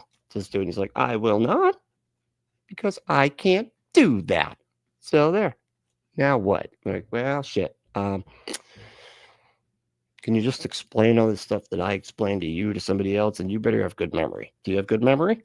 Okay. Well, you fucking better. Because if you mess this up, I will mess you up in the afterlife. The spirit told Muhammad to read. Finally, he told Muhammad to recite and gave him some verses to memorize. Here's another one. Look here, buddy. You listen to me, Mr. Hamid. Right. When this first encounter was over, look here, Mo. Let me tell you what's up. Muhammad thought he had been visited by a demon, which he was, by the way. Let me just throw that in there. Oh. I'm very surprised that Isaiah Salvador thinks that he was visited by a demon. Did not see that coming, ever. You know, it's not like you literally say every fucking thing is a demon. He was visited by a demon, 1000%. This was a demon that visited him. Like most cults, it starts with a demonic spirit. And he became depressed. He became suicidal. But his like most cults start with a demonic spirit. Where do you get that? Like, where is that even in the Bible? Where did you just making stuff up now? Now he's just like, man, they're acting weird in that cult over there. Probably a demon, you know? I bet a demon started it. Yeah. I'm just gonna tell people that that's just a fact. His wife and her cousin convinced him that he'd been visited by the angel Gabriel and said that he was a prophet. Muhammad continued to have these visitations throughout his lifetime. That is, being visited by demons, who his wife told him was Gabriel. Yeah, we got it. Demons are everywhere. Got it. Yeah. 3 years later, Muhammad began preaching in the city of Mecca that there was no God but Allah. Most people in Mecca who worship idols of multiple gods scoffed at him, but he gathered a few disciples, some who were persecuted. In 622, Muhammad and his followers moved to Medina, which had a large Jewish population and were more receptive to monotheism, that's belief in one God. And this journey is called Hijra. This guy, it is phenomenal the way that he has to like explain like the most basic shit to his audience. Like, they're more open to monotheism. What's that, you might ask? Like, monotheism, what even is that? Are you worshiping the disease mono that you get from kissing girl? That's crazy. No, no, it just means that you worship one God and not three. Well, we kind of do worship. It's three, but that's because three is actually just the one. Because logic is not. It's not logical at all. After 7 years in Medina, Muhammad's followers had grown, and they were strong enough to return and conquer Mecca, where Muhammad preached until he died in 632. This is AD. So, like, there was this one time. This is so funny. Just on that same, thread of him having to explain this stuff to his followers, there was a video that he was reacting to, and it was like this production, whatever that this one church did, where this like interviewer sat down with a pretty good makeup job of the devil, right? And he had to like stop a bunch of times. Now, this is not the real devil. No, I keep seeing in the chat, you're asking how did they get an interview with the actual devil? This is not the real devil. This is a reenactment. But it is like the stuff that the devil would say. So, but it's not the real devil. You have to repeat it like several times. He's like, you're saying in the chat again that it's the real devil. It's not, guys. It's not. That's that's makeup, guys. Okay. Islam spread rapidly after Muhammad's death as his disciples grew increasingly powerful with military conquest of the Middle East, North Africa, parts of Asia, and Southern Europe. The people conquered by the Muslims had a choice: convert to Islam or pay a large fee. If they couldn't pay the fee, they were enslaved or executed. Islam became the dominant religion in most of the Middle East and North Africa. The Quran teaches that Muhammad was a man, not God, but he was God's last prophet. I mean, didn't Christianity do a lot of shit like this too? You know, like earlier that, well, I can't remember exactly at the time period that we're in here, because it's not being reflective of the visuals that we're getting here. But yeah, I feel like Christians did that shit too. Thus, he had the final say on theology. Muhammad's revelations conflicted with the Bible, so Muslims say the Bible is corrupted and changed over time, and Muhammad died a natural death. And guess what? Let me throw this in there. Muhammad stayed dead. Jesus rose from the dead. Muhammad did not rise from the dead. Muslims believe. Oh, okay. Well, got him there, I guess. They never claimed that he came back to, right? Like, he doesn't. Nobody ever claimed that Muhammad came back to life and then died for everybody's sins and then flew away into the clouds, like the dumb shit you believe. That he'll be the first to rise from. Not that it's any better than the dumb shit they believe, but still, it's just they didn't claim he came back. The dead on the day of judgment. Muslims believe that Muhammad never willfully sinned, but he did make unintentional mistakes. And the Quran teaches that Muhammad was God's messenger, but not the savior. Deviant. What's going on, dude? You fucking deviant. What's up, dude? Said, I'm okay with Muslims. I am. I'm just saying, if they weren't so Muslim and more, Christians. Or the Messiah. The population of Islam, Christianity is 2.38 billion estimated people. Islam is almost 2 billion followers, making it the world's second largest religion. And they are trying. And none of them are here. Because like we just saw, it's only like 1% of the population, 1 point what was it? 1.2%. It's small, and there's not there's not that many of them here, dude. To take over the United States right now, actively. This is not well, they're not doing a great job, that's for sure. They just suck at it, I guess. You're just insulting them all over the place because they're nowhere. They're nowhere taking anywhere over at all. One mayor who happens to be Muslim, and like what, 2 other fucking politicians? That's it. Jesus. Just random thing. This is a fact. They are trying to take over the United States. No, it's not. I mean, because this is where they say, like, oh, they are trying. They are trying to take over the United States. It's an evangelical religion, isn't it? Like I guess certain sects might not be, but they do have like apologists and stuff. We see them go on like debate shows and everything, where they're like trying to use apologetics to say that Islam is the true religion. And they would desire, I'm sure, that everybody in the country is their religion, just like Christians desire that everybody in their country would be Christian. So from that like perspective, sure, but like that's not the way he's making it seem. He's making it seem like they're like having like a military force to like do some kind of Muslim coup, and then they're gonna take over the fucking government like it's January 6th or something. Their doctrine is they believe in Allah, which he's one eternal creator and sovereign God. This is not the same God that we worship. This is a false God that they've created, who they call Allah. They also believe in angels. They also believe in the prophets. They believe that Jesus was just another prophet. Really? Deviant Outcast said, well, they do believe, and I've never heard this, but I mean, I do know the moon. Well, let me just read it first, and then we'll talk about it.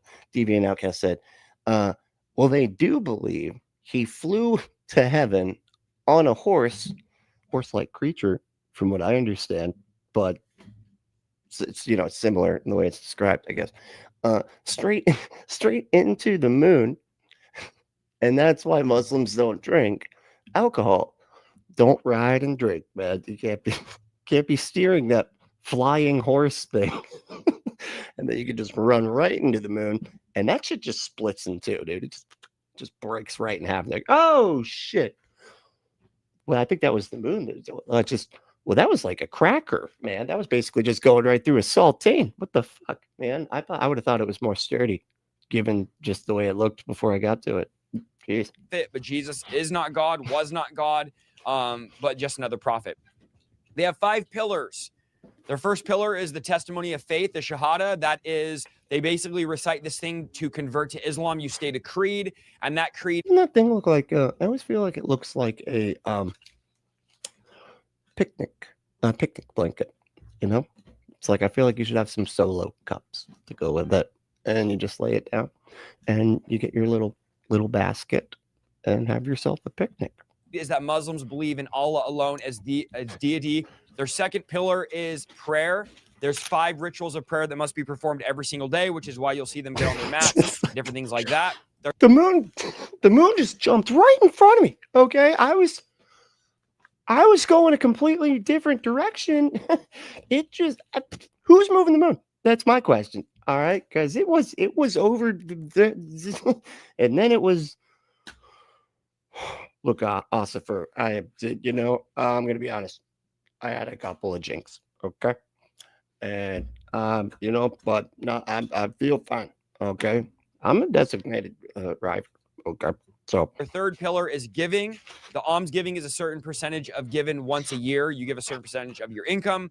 Their fourth tenet is fasting. Muslims fast during Ramadan in the 9th month of the Islamic calendar. They must not eat or drink from dawn until sunset. And then their 5th pillar is pilgrimage, which is physically and financially, if possible, a Muslim must take the pilgrimage to Mecca and Saudi Arabia at least once. Well, I think the financially kind of plays into the physically. It's like physically and also separately. Financially, they do both. It's like, well, you kind of need to do the financial part in order to physically go, because stuff costs money. The Hajj is performed in the 12th month of the Islamic calendar. Muslims believe that paradise can be earned through keeping the 5 pillars. The Bible, in contrast, reveals that sinful man will never measure up to a holy God, and it's only by the grace of God and the work that Jesus did on the cross to be saved.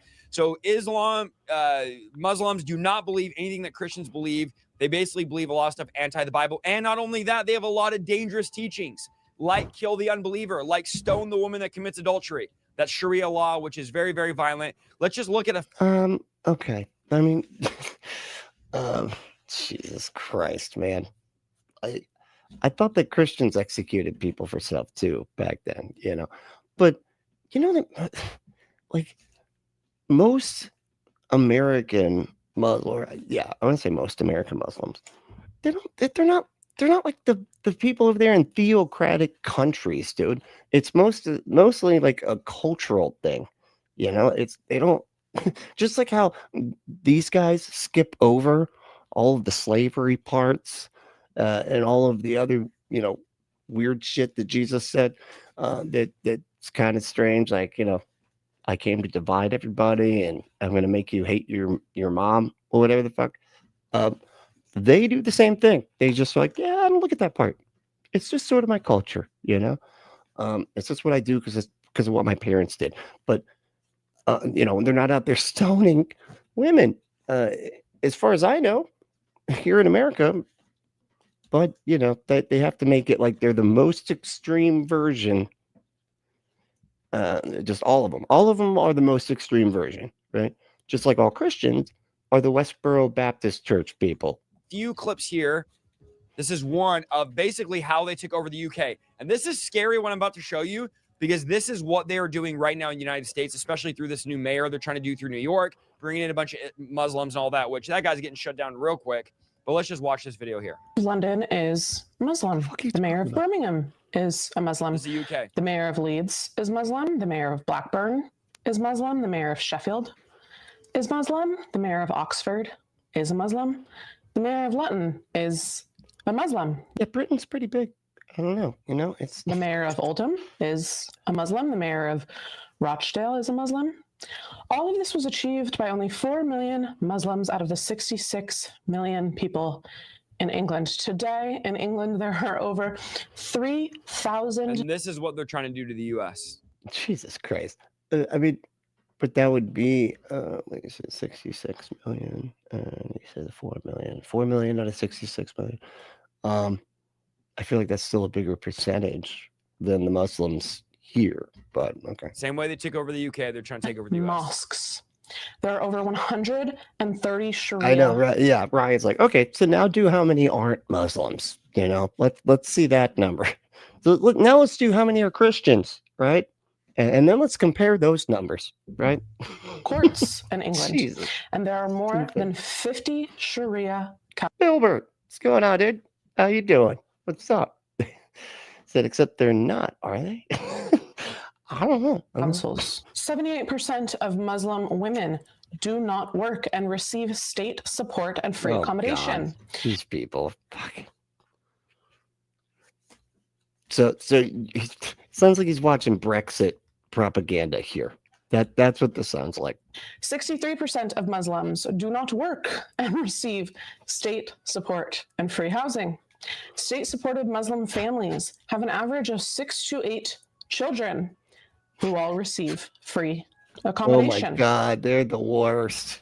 You people, God, Christians are awful. Like they will just say, look how terrible. They're sucking up our tax dollars. You know, they have like a bajillion kids, and then they don't even work. What the fuck? We're paying for their 20 kids. Like, fucking, go fuck yourself, man. Jesus Christ. Every school in the UK is required to teach about Islam. That's crazy. That's crazy.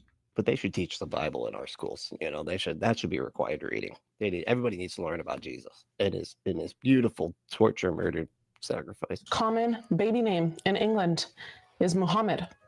This is not immigration. This is invasion. This is not immigration, it's invasion. Yeah, that's some Brexit propaganda right there. Dude, I don't know. I mean, I'd have to fact check some of that stuff. I don't think a lot of that is accurate. But you know, I'd have to look it up. And that is exactly what's happening. We cannot let this happen in the US. This is a barbaric religion. What are you gonna do? You're gonna fucking ban their like people from a religion? What the fuck is wrong with you? Holy shit. These people hate freedom, dude. They hate freedom. But at the same time, they'll be like, we need to get all the Christians in positions of power so that we can force our religion on everybody. But we hate it when anybody else does exactly that. Just barbaric things, and there's no place for it. And I'm telling you right now, the Quran was written by demons, literally. He was visited by demons that gave him the insight. It could just be bad people, man. You don't have to make everything. Everything's fucking demons with this guy. All right, this is what just happened in New York. This is terrifying, if you ask me. You know what? You know what? Red lights, like when you're driving places, all red lights, demons. That's a little demon in the light fixture making it turn red. Demons are red. Hello. I hate red lights, and it's because and they're demons. Demons are causing those stupid things. The other day I stubbed my toe because of a demon. That's right. Yeah, they're fucking. Guys, all those Christians that are being murdered and beheaded and tortured and burned in Africa right now that we've been covering, and the president finally spoke out about it. Yeah, that's happening because of Muslims, Islamic extremists. Or you could just back out a little bit more because of religion. You're like just all y'all religion. Okay, it tends to make you not think so great and make it kind of radicalizes you. Makes you want to hurt people and be like, no, it's cool. My God said it's all right. Or just going by the book, the Quran, are murdering Christians by the masses, mass murdering Christians. That's what this religion teaches. This was at Times Square here. It also teaches that Christians, when they go to hell, there's like a special hell place for Christians. In the Quran, it says that they are like tied to a tree. And then they're forced to eat rotten fruit for all eternity. It's like, what the fuck? That is a very weird hell. Like, yeah, well, you're going to have to eat rotten fruit. You're going to eat stuff, and it's not going to taste good. Yeah, it's going to be gross. You got to eat it. Right before the mayor got elected, who's Muslim. How ironic is this? Islamic extremists blew the Twin Towers up. Oh and God, now God. the mayor Dude, of New York is a Muslim. You can't make this. It's just such a straight fucking racist is what it sounds like. Like that's like you're taking, yeah, man. And you know that Oklahoma City, it had a building just blown up by a Christian. Oh my God, all the Christian, and now they got a Christian mayor in that place. Can you fucking believe that? Stuff up. That's New York. What is happening? You guys have forgotten what you guys have forgotten. Look at this. Oh my God. And you guys have forgotten. Dude, this guy just thinks in memes. Like he's literally just thinking out loud memes that he saw on fucking Facebook. We're done. We're done being tortured. This is Times Square. Look at this. And hurt and judged. This is the correct religion. This is the religion that all of humanity needs to be upon. I rebuke you, demonic spirit, in Jesus' name. Of Islam. What? Don't they say like the same stuff? It's so weird when they would like, oh, it's okay when we say it though, because our religion is the right one. And it's like, it's almost as if everybody fucking thinks that. We will not stop until it enters every. It's weird that they like can get so offended, like at other people. They're like, how dare they just be out there? But then they'll like see some other Christian that does this regularly in America, and they love it. They're like, yeah, praise God. You guys out there shouting at other people that all of their beliefs are wrong and that they're going to hell. Good job, buddy. Good job. But when a Muslim does it, how dare they? I rebuke you fucking demons in the name of Jesus fucking H. Christ. So I want you to we will not stop until it enters every home. I rebuke you in Jesus' repeat after me. I want to hear it in every single dude. Stop talking to your wizard. Well, got the videos trying to play, please. District, it should tremble. Brooklyn should hear it. The Bronx should hear it. This is America, guys. How crazy is this? Hear it. Last time I checked, I thought this was America. Yeah, exactly. It's America, the place where you're free to be whatever religion you want, because the people that originally came over here were being forced to worship in a way they didn't like. Some of the first people that came over here anyway. Say it as if the Ummah depends on this, my brothers and sisters. La ilaha illallah! Now they're speaking in tongues. I mean, just... This is like the chants they do before they murder Christians. What the fuck are you talking about? This is like a chant they do before they start cutting Christians' heads right off. Probably eat their faces too. I don't know. I have a feeling that that's probably what they do. And terrorize villages. Villages. Now they're a dragon from a Camelot story? There is no God. It's a crazy rebuke in a video. That's weird, right? I rebuke this video, this demonic video right now. Jesus. Gretchen said, this is why they always want to talk to us. They can't even stand other Christians either. I know, right? Worthy of worship except Allah, the God of Jesus, the God of Moses, the God of Abraham, and the God of the last and final. So demonic. Let me show you how demonic. So demonic. I have one word that I repeat. Ad nauseum. Are you nauseated?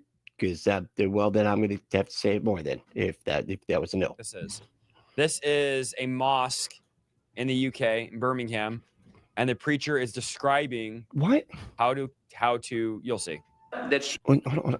What? Why are you so upset? So like, because this is crazy. This is like Mamdani derangement syndrome here. So because this one guy became mayor in New York City and they hate him, and are just terrified of this guy who's willing to call out, the powerful people basically and tell them he's going to raise their taxes to give poor people stuff that they need in exchange for just stuff that rich people that have too much of everything that they might want. They don't get every single thing they want, to service some of the things that the poor people need anyway. But they're so fucking scared of this guy that they have to like go back and look for a bunch of Brexit propaganda bullshit and just start that's all they. Where's the stuff like this from our country, buddy? Why can't, if they're taking over our country, if it's an invasion, don't you think you'd have like a couple videos like of this country? The only one they've got is that one guy who was just sounded like another street preacher. Like he sounded just like Ray Comfort, who does that, like what that guy was doing every fucking day, basically. She's punished and she's stoned to death. Basically had to stone to death a woman. And according to the Sharia again, when it comes to women, there must be a hole dug in the earth, in the ground. He's teaching what the Quran says about women. A Muslim is weird. That's insane right there. A video has surfaced from a Birmingham mosque where a preacher gave a sermon that's now under serious scrutiny. In it, he describes in graphic detail a form of punishment for women that involves stoning. He claims this practice is part of religious law and even explains how a woman should be buried halfway before it begins. Jesus. This isn't a translation issue. It's not taken out of context. It's a direct statement and people are outraged. Let's be clear, promoting violence of any kind is not just wrong. It's unlawful and completely against the... It's not just wrong. It's against the law too. Okay. So, beyond wrong. But unlawful. Yeah. Dude, are they like saying they're actually going to stone women in the UK? I feel like if that ever happens, you need to arrest literally everybody that touched a rock at all in that situation. But yeah, because that is fucked up. And there is shit that happens.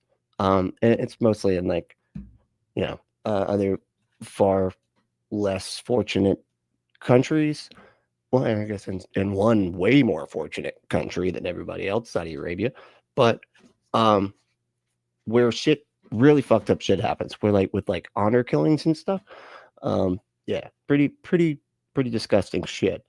But yeah, but a lot of times I feel like I don't know. When it comes to this type of stuff, these people, especially people obsessed with power and fighting over resources, they will, they'll harm each other quite a bit and justify it any way they can. But I don't know. I mean, the religion is still really harmful though, because it validates that harm. But yeah. Values of dignity, safety, and equality in the UK. This isn't about targeting a religion. It's about upholding human rights. No belief system gives anyone a pass to encourage harm. And when it happens publicly, accountability is essential. Did it actually happen though? Wait, it was just so they just did the sermon. So what about all the fucking Christians? So we can do this with Christian sermons where they talk about how gay people should be like executed and shit. They're like, no, not by me, though. It's by the government. I'm just saying that the government should execute. Like, are you going to have this kind of reaction to those sermons? Because all we got to do is go to rightwingwatch.com. They're fucking everywhere. They like Christians say this type of stuff constantly. Yeah, their religion sucks. It does. But so does yours. Yours is like practically no better. Authorities are now being urged to investigate.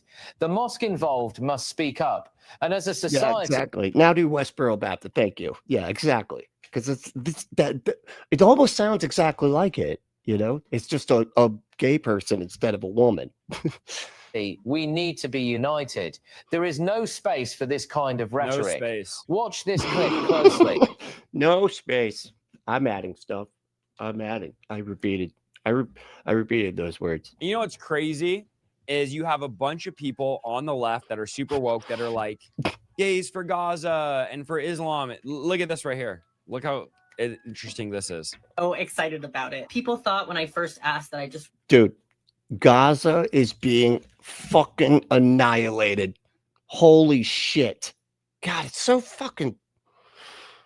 and gay people are saying that people shouldn't be genocided, even if the people being genocided believe that their lifestyle is the same.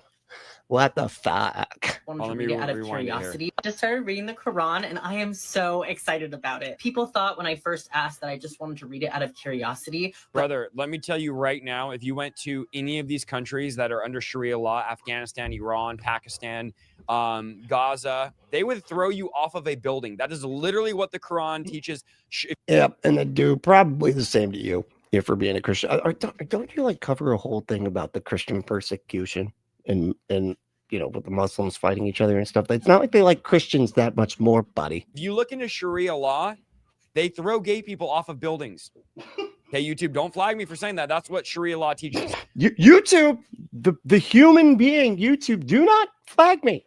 Okay, you have to understand what I'm saying here. Okay, that is what their things. and what's the Bible say to do? Just stone them to death. Much better. Much better. Yeah, you're right. You either execute them, you hang them publicly, or you throw them off the highest building possible. That is what Sharia law teaches. So you're all excited about the Quran, but they would actually kill you. That's why the whole gays for Gaza. You're all excited about the Quran. Well, you need to be excited about the Bible, which basically says the same shit. But people don't really like gay people back in the day. All these woke people, free Palestine, Gaza, bro, they'd kill all of you. God blew up a fucking city, 2 cities. He burned with fire to the ground because gay people, apparently, that's not actually what it was, but he doesn't know that, it was, all of you that identify as gay, they would kill you. So I don't know why you're supporting them. I want to read it. You'd be the first to get killed if you went there. Because they're being genocided, dude. Holy shit. It's so weird that you look for any reason to not give a fuck about an entire group of people being genocided by our tax dollars, dude, by the way, too. So just throwing that out there. I started following somebody on social media that teaches the Quran and hosts a Quran book club for Muslims and non-Muslims. So I'm really excited to start going to that. She was describing the chapter of the bee, and that just blew my belief in. Too feminine.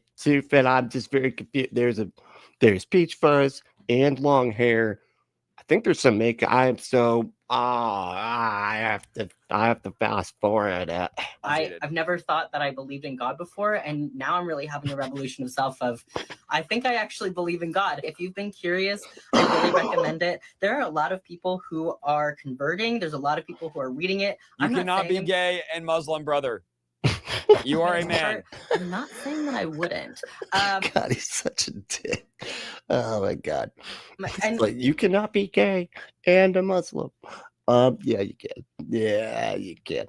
Dude, it's the second most popular religion on planet Earth.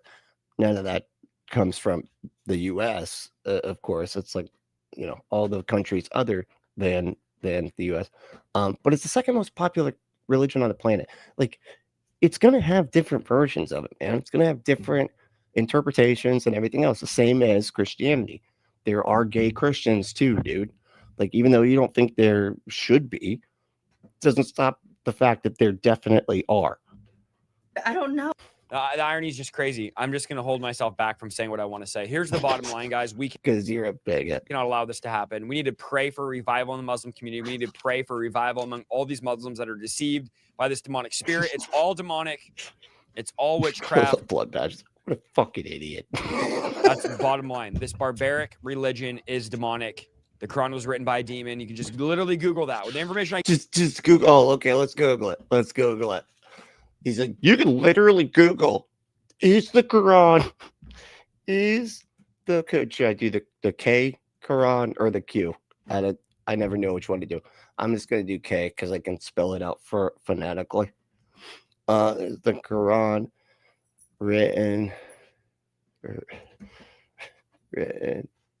by demons?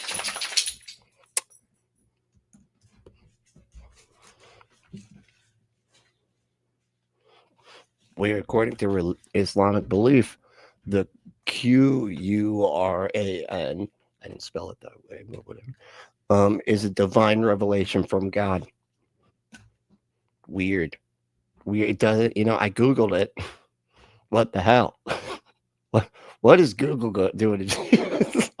What's your Google doing, buddy? What have you been looking up?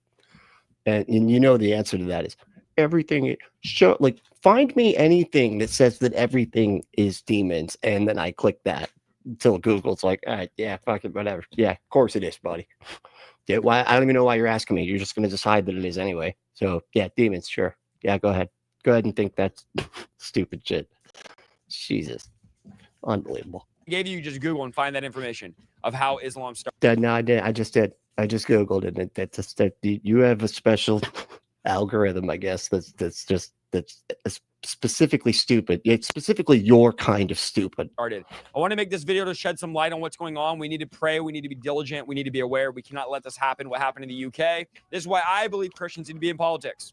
I believe Christians need to be in government. Oh my God. How do you do this?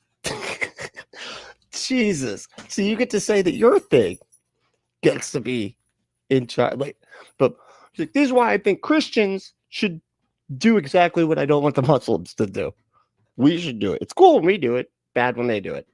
Any other religion has any kind of political power. No, we get the political power.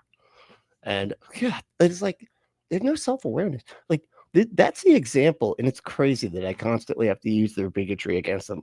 But like, that's the example that I always give them. Like, would you want a Muslim like proselytizing Islam at public school to your kids, or like maybe making your kid pray a Muslim prayer at public school that your tax dollars fund?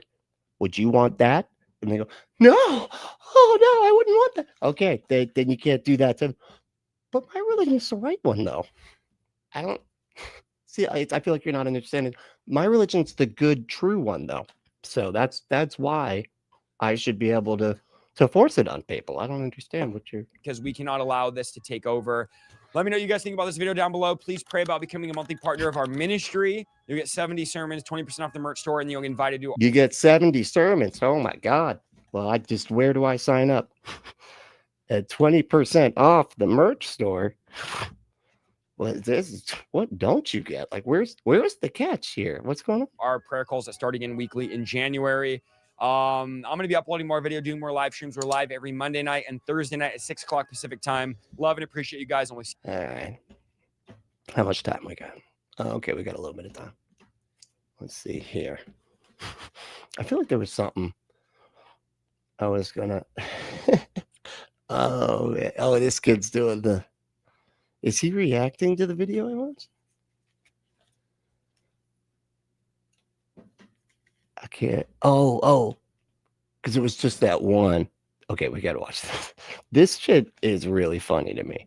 I don't know why this cracks me up so bad, but it's just, again, just the Christian panic is hilarious.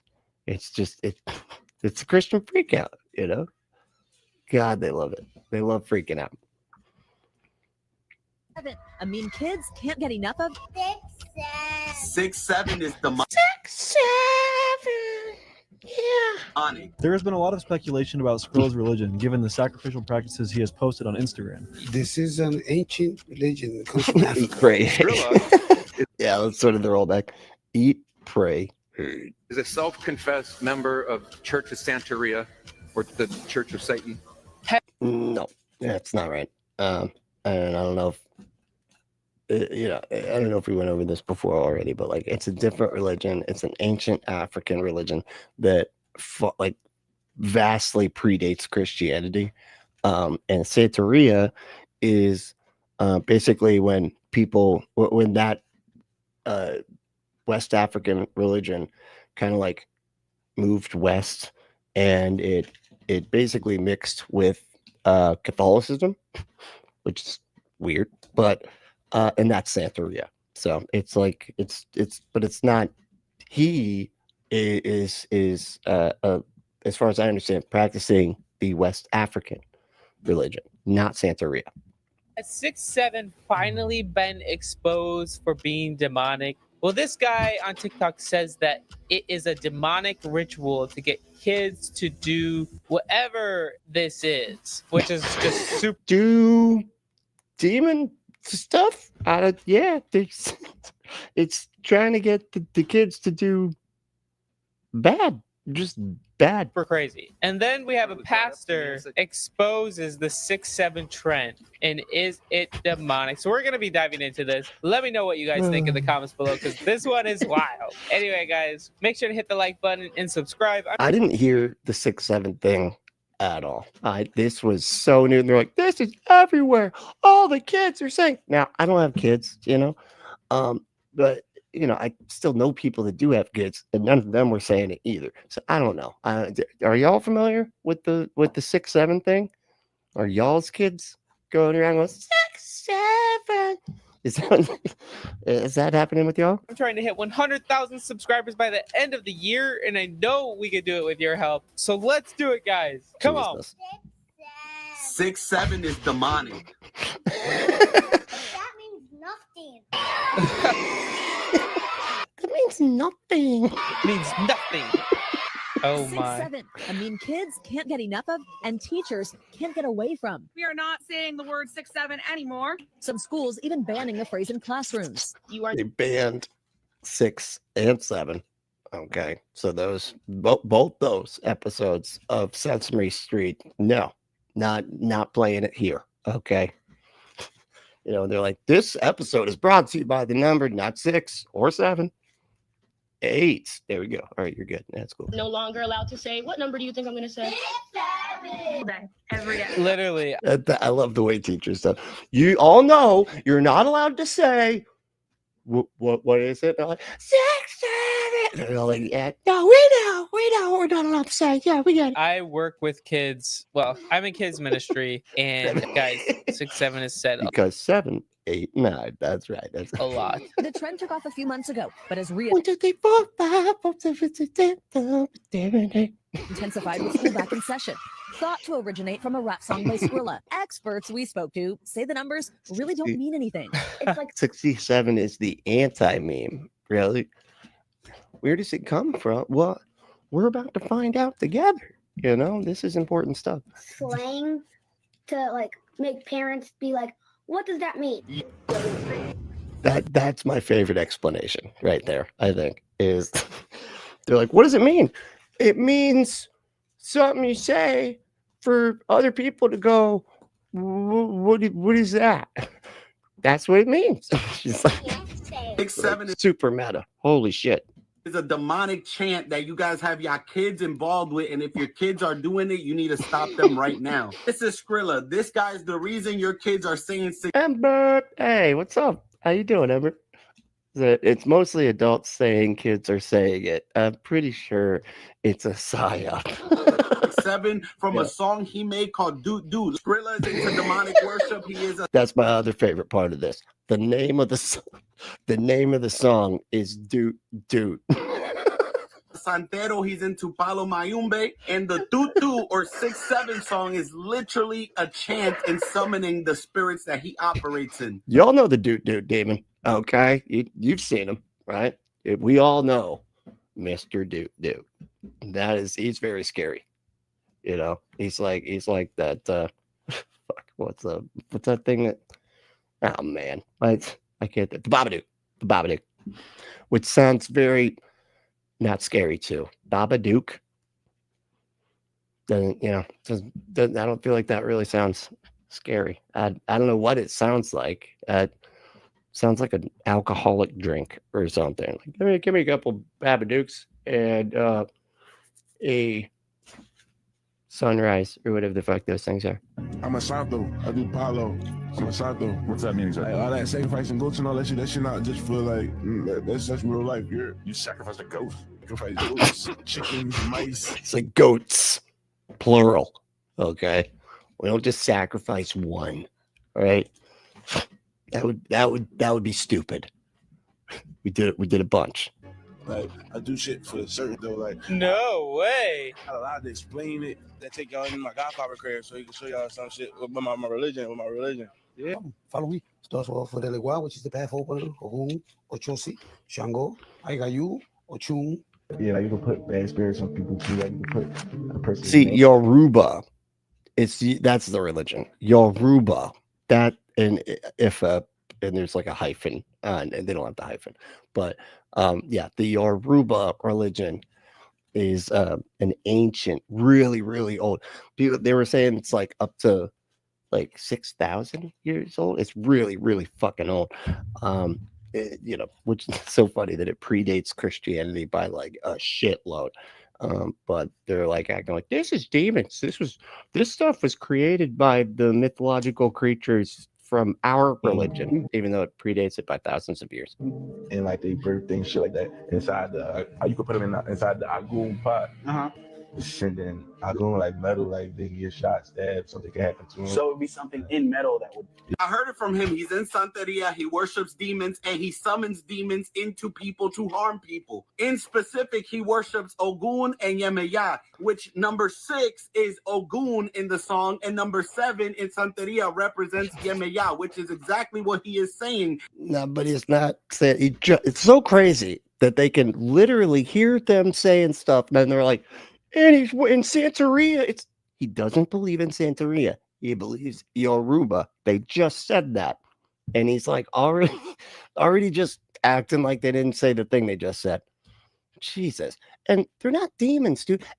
They call anything that's not their Christian God, any kind of entity that anybody else believes in, they're all demons. Like all the fucking Hindu gods, they're demons, Muhammad was visited not by an angel, by a demon. Like every other religion is just written by demons. Jesus Christ. In the songs, and now your kids are chanting it. It's a reason he used the baby shark theme. The reason is because sharks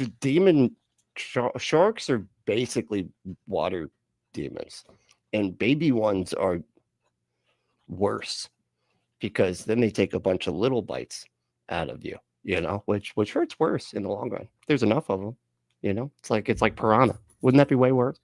What would you rather get eaten by? Let's do a poll. What would you rather get eaten by? Piranha or just one big shark? Which one is, and maybe a baby shark. We'll do three. reason that I'm not going to actually do that, Paul. It's too much to type, and I just, I don't feel like it. your kids feel addicted and like they can't stop saying 6, 7, and in the song, What's up, John? Doing all right? it's nothing but pills, drugs, and addiction. These are Pills, drugs, and addiction.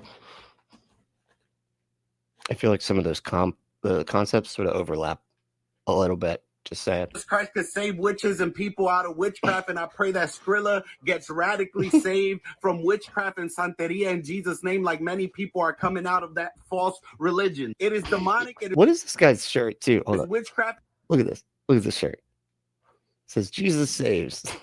And then it shows like Jesus with fire eyes, clearly like created by AI, too, by the way. And then he's like holding a witch like a baby, or like he's saving the witch from the burning building, which is kind of hilarious when you think about it, given that a bunch of people that believed in Jesus burned witches at the fucking stake because of Jesus. And here he is like, no, I got you. I save witches from fire. No, you don't. No, you literally say in your book to burn them. And Satan is trying to feed witchcraft to lost individuals who need an identity and are vulnerable. They're seeking control, power, knowledge, money, fame, and Satan will love to give it to you in exchange for your soul. Oh, okay. Yeah, that's it. They love that one too. They love, you get all, if you just sell your soul to Satan, he makes you famous. He gives you all the money, and he makes that's why so many people that are like famous and make a bunch of money and make music and stuff suck. That's why they all suck, because they're not actually good. They just sold their soul to Satan. And so Satan was like, oh, I have to get you famous and stuff, even if you suck. And that's why pop music exists. So just, just gotta remember that. But the Bible is clear that the blessings of God come with joy, but the blessings of Satan come with sorrow. Only thing that follows which yeah, that is, to be honest, didn't think it was that bad. But now watching Skrilla literally admit his religion, it makes me second guess a lot of things. Wow. So now I want to go to this pastor sharing his thoughts. But dude, and this dude he's ripping off this other person's video, dude. Like, this was another person's, it was literally these collections of videos. It was just another person being the guy in the corner. And you hear how little he's saying. So it's crazy, the stuff they do to just, it's like tricking the other, but like just stealing other people's content. That's crazy. Because this is crazy stuff. And I'm eating my shredded wheat, watching my Instagram, scrolling Instagram, watching welding videos. It was the same. It was exactly all of this. And lathing. Unless this is all one video, maybe. I don't know. That probably is what it is. Any lathe videos, because I'm old. And then all of a sudden a video comes up about a trend that's been going on that I have given no thought to. And in fact, when it was brought up to me, I said, yeah, I looked on the internet. There's nothing with that. What's up, John? Hey, comrades. What's up, dude? I don't even want to say the words, but have you seen the 6-7 trend? Yes. To all the teachers in the room, God bless you for still being alive and being here and loving the Lord. So my kids came to me a while ago. That was a joke, by the way. It didn't. It fell flat. It fell flat. Nobody. Thanks for being alive still. Nobody? Really? You didn't hear the alive part? That was part of the joke. Okay. But then they said, hey, our teacher said we can't do this. Isn't that dumb? It's a silly thing. Look, here's how it originated. Here's the memes. And so I went and I looked it up, and usually I can look up things and find their original source and see what's really going on behind it. Usually you've got a few crazy Christian conspiracists who are out there who everything's evil. And I thought, I'll find it. Nothing. Yeah. I love how even the Christians are like, look, there's some fucking idiots out there. They're like, everything's demonic, baby. They're stupid. This one actually is demonic, though. I'm just saying. All right, it is actually, this one's actually demonic. The stuff, but those guys, they call like the regular Baby Shark song demonic. You know what I mean? Which is stupid. But this actually demonic. Okay, the guy has a different religion from Africa. Nothing came up. It was just Yeah, it's a simple, funny thing. It's from this song, and then this reporter did this, and then this. It reminds me of like when there were people that would like come to our church, and I can't remember what the denomination was, but we were like a non-denominational, and so I guess the idea was that you can welcome all denominations, even though it's absolutely not how it works, and it just ends up non-denominational ends up being a denomination of its own, which is kind of hilarious. But these people would come and visit our church from a different denomination, and they would see the drum set and get mad. And the reason that they said the drum set was evil was because drums conjure up demons from Africa. They're specific demons. They're African demons. They show up anytime they hear beats. They're just like, oh, is that a drum beat? Oh my God, wait. Who's got drums over here? Oh, we got to go. We got to go to that place. You want to possess some people? Come on, I hear some drums. Let's go possess some people. If you thought I was going to do the accent, you're wrong. Okay, I don't do every accent. All right, there are certain ones I don't do. TikToker combine the two, and now kids it's a funny thing they do. I was fine. All right. I should have done like a Scottish accent. Hoity-toity. Did you hear those drums? Whatever. I don't care. Just don't do it around me.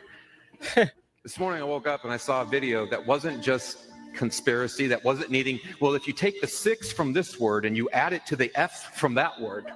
That's like what Dan was doing. And if you multiply 13 times 51.2307692308, you get 666. What is that about, huh?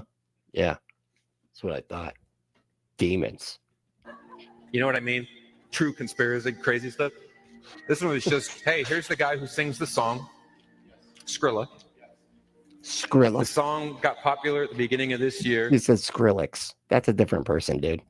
And then it got really popular. Get your skrills right, bro. When an NBA player said his height was 6'7", and then somebody made a meme and put them together with a highlight reel. Skrilla is a self-confessed member of Church of Santeria. Nope, already wrong. You didn't watch the video, I guess, because that's not what he said. It's Yoruba. Or the Church of Satan. He worships Ocean. Or, what's the other way that you say? Church of Satan. Okay, church lady. Holy shit. And Ogun and the gods, he participates. You can go find his live. You can watch him on podcasts and interviews. He sacrifices goats and chicken and mice, depending on what the sacrifice is. Ever such a joke. So I'm watching several guys and some women watch a guy watching a guy being watched by others. This is what he says. And he does it so that he can have favor in Hollywood. That's funny. That's good. And he and accurate. Talks about since he's... It's funny because it's true. Really dedicated himself to this. Since he's begun to put blood oaths into it, his career took off. Oats? What are blood oats? Is that that's like a new cereal?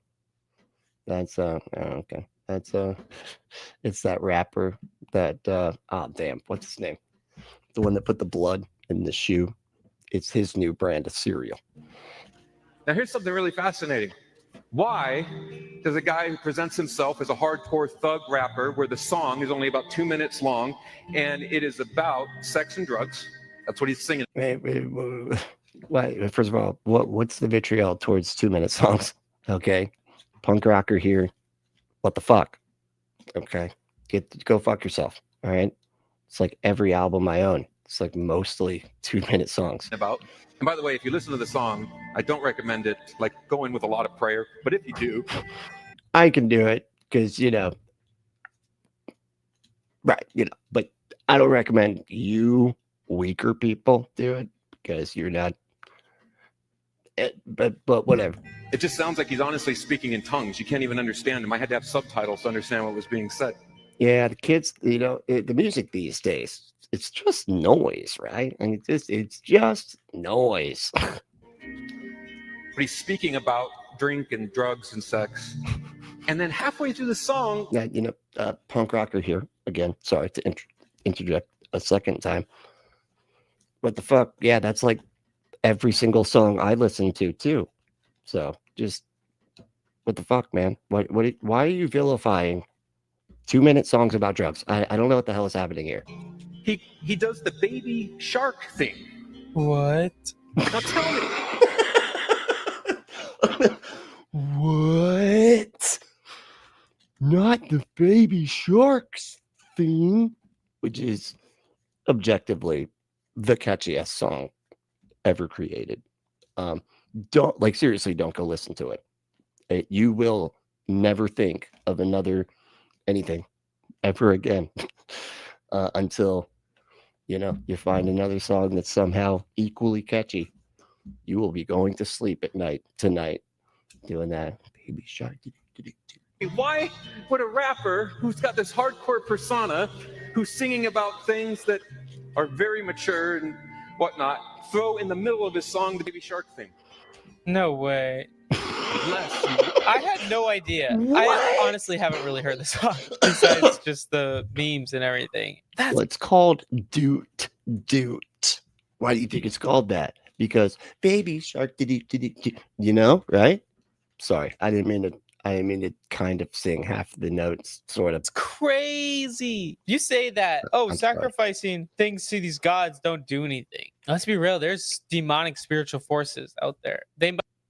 You say sacrificing animals to these demons doesn't do anything. Clearly it does. If baby shark is right in the middle of the song, how did it get there?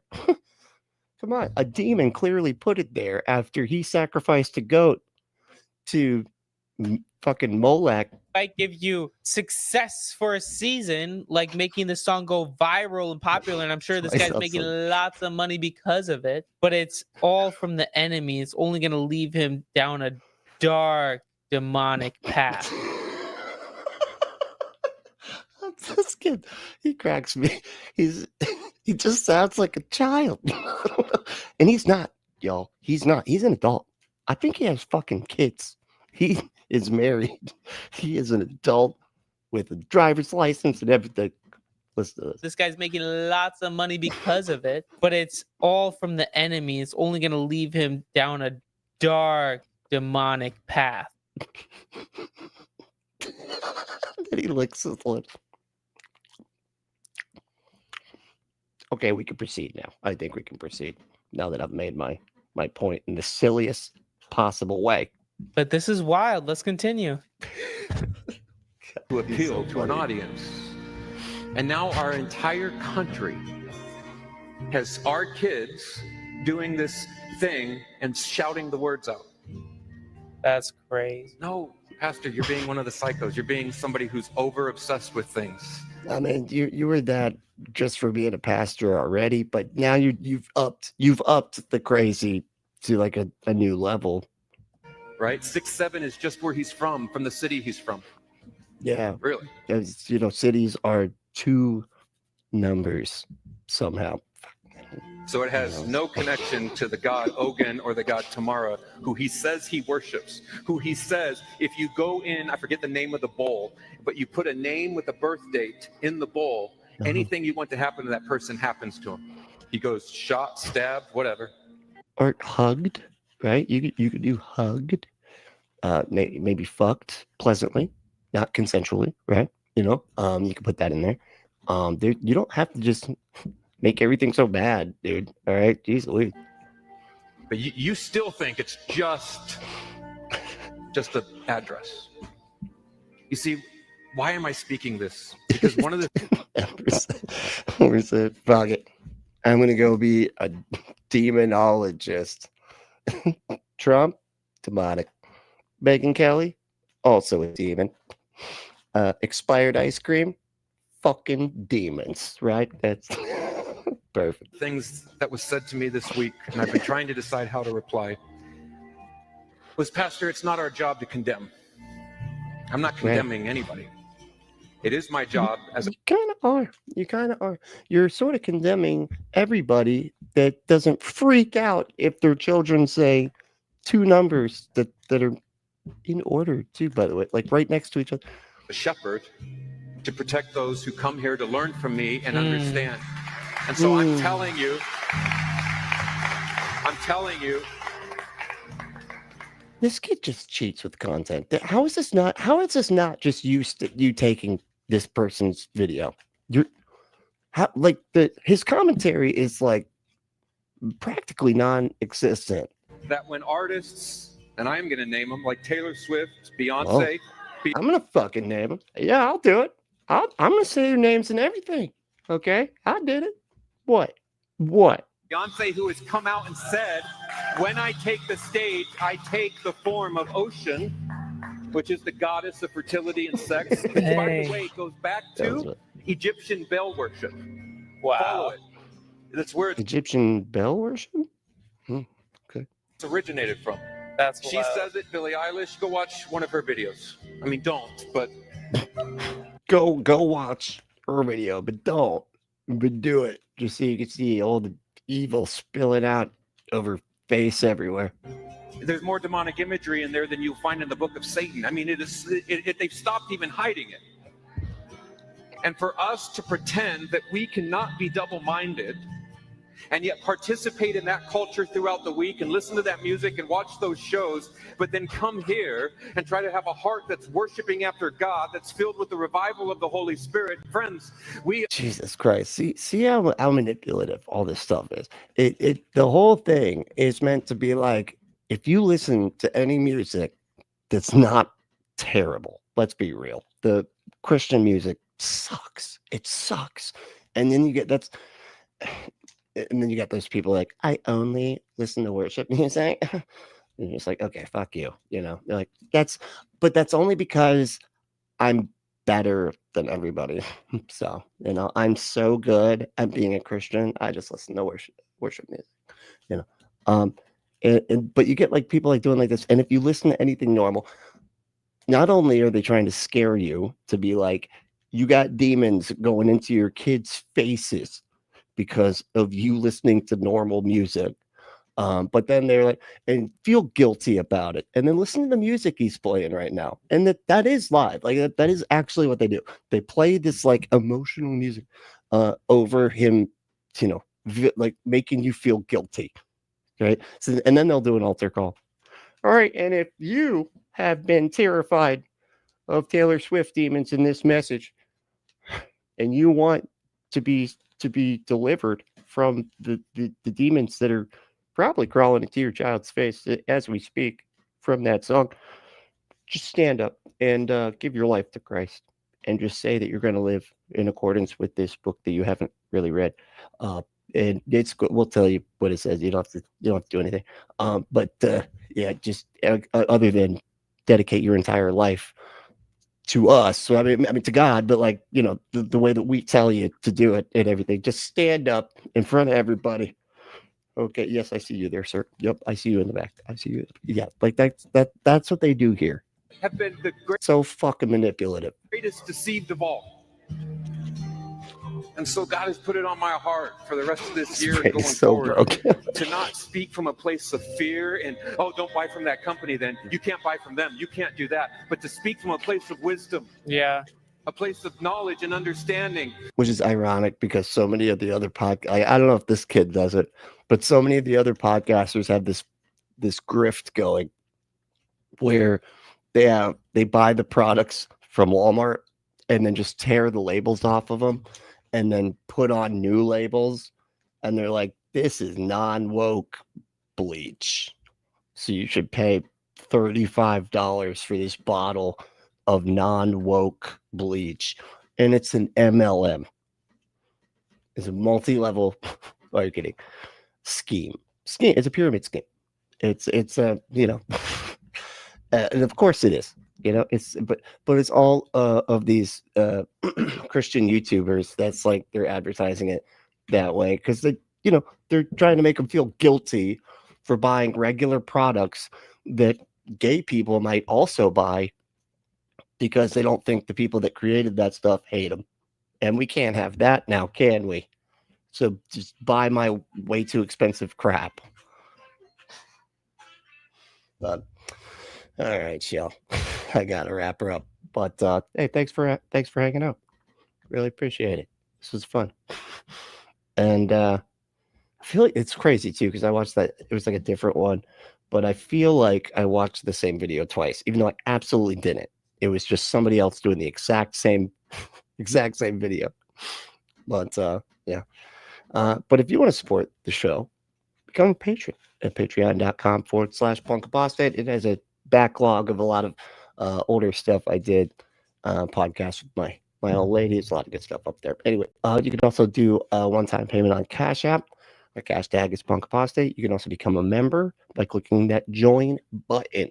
Also, take a look at the merch. We got new merch coming out very soon. I'm just waiting for them to approve it, and it seems like some of our designs might be a little bit too risque for YouTube, because they're I don't know, they said it's in review, whatever the fuck that means, but it's Trump smoking crack, so I might not be allowed to put this merch line out, but if I can, you should buy it. Anyway, email me at punkapostate@gmail.com. Also join our Discord and shoot me some merch, merch designs if you like. You can throw some punk rock designs up there.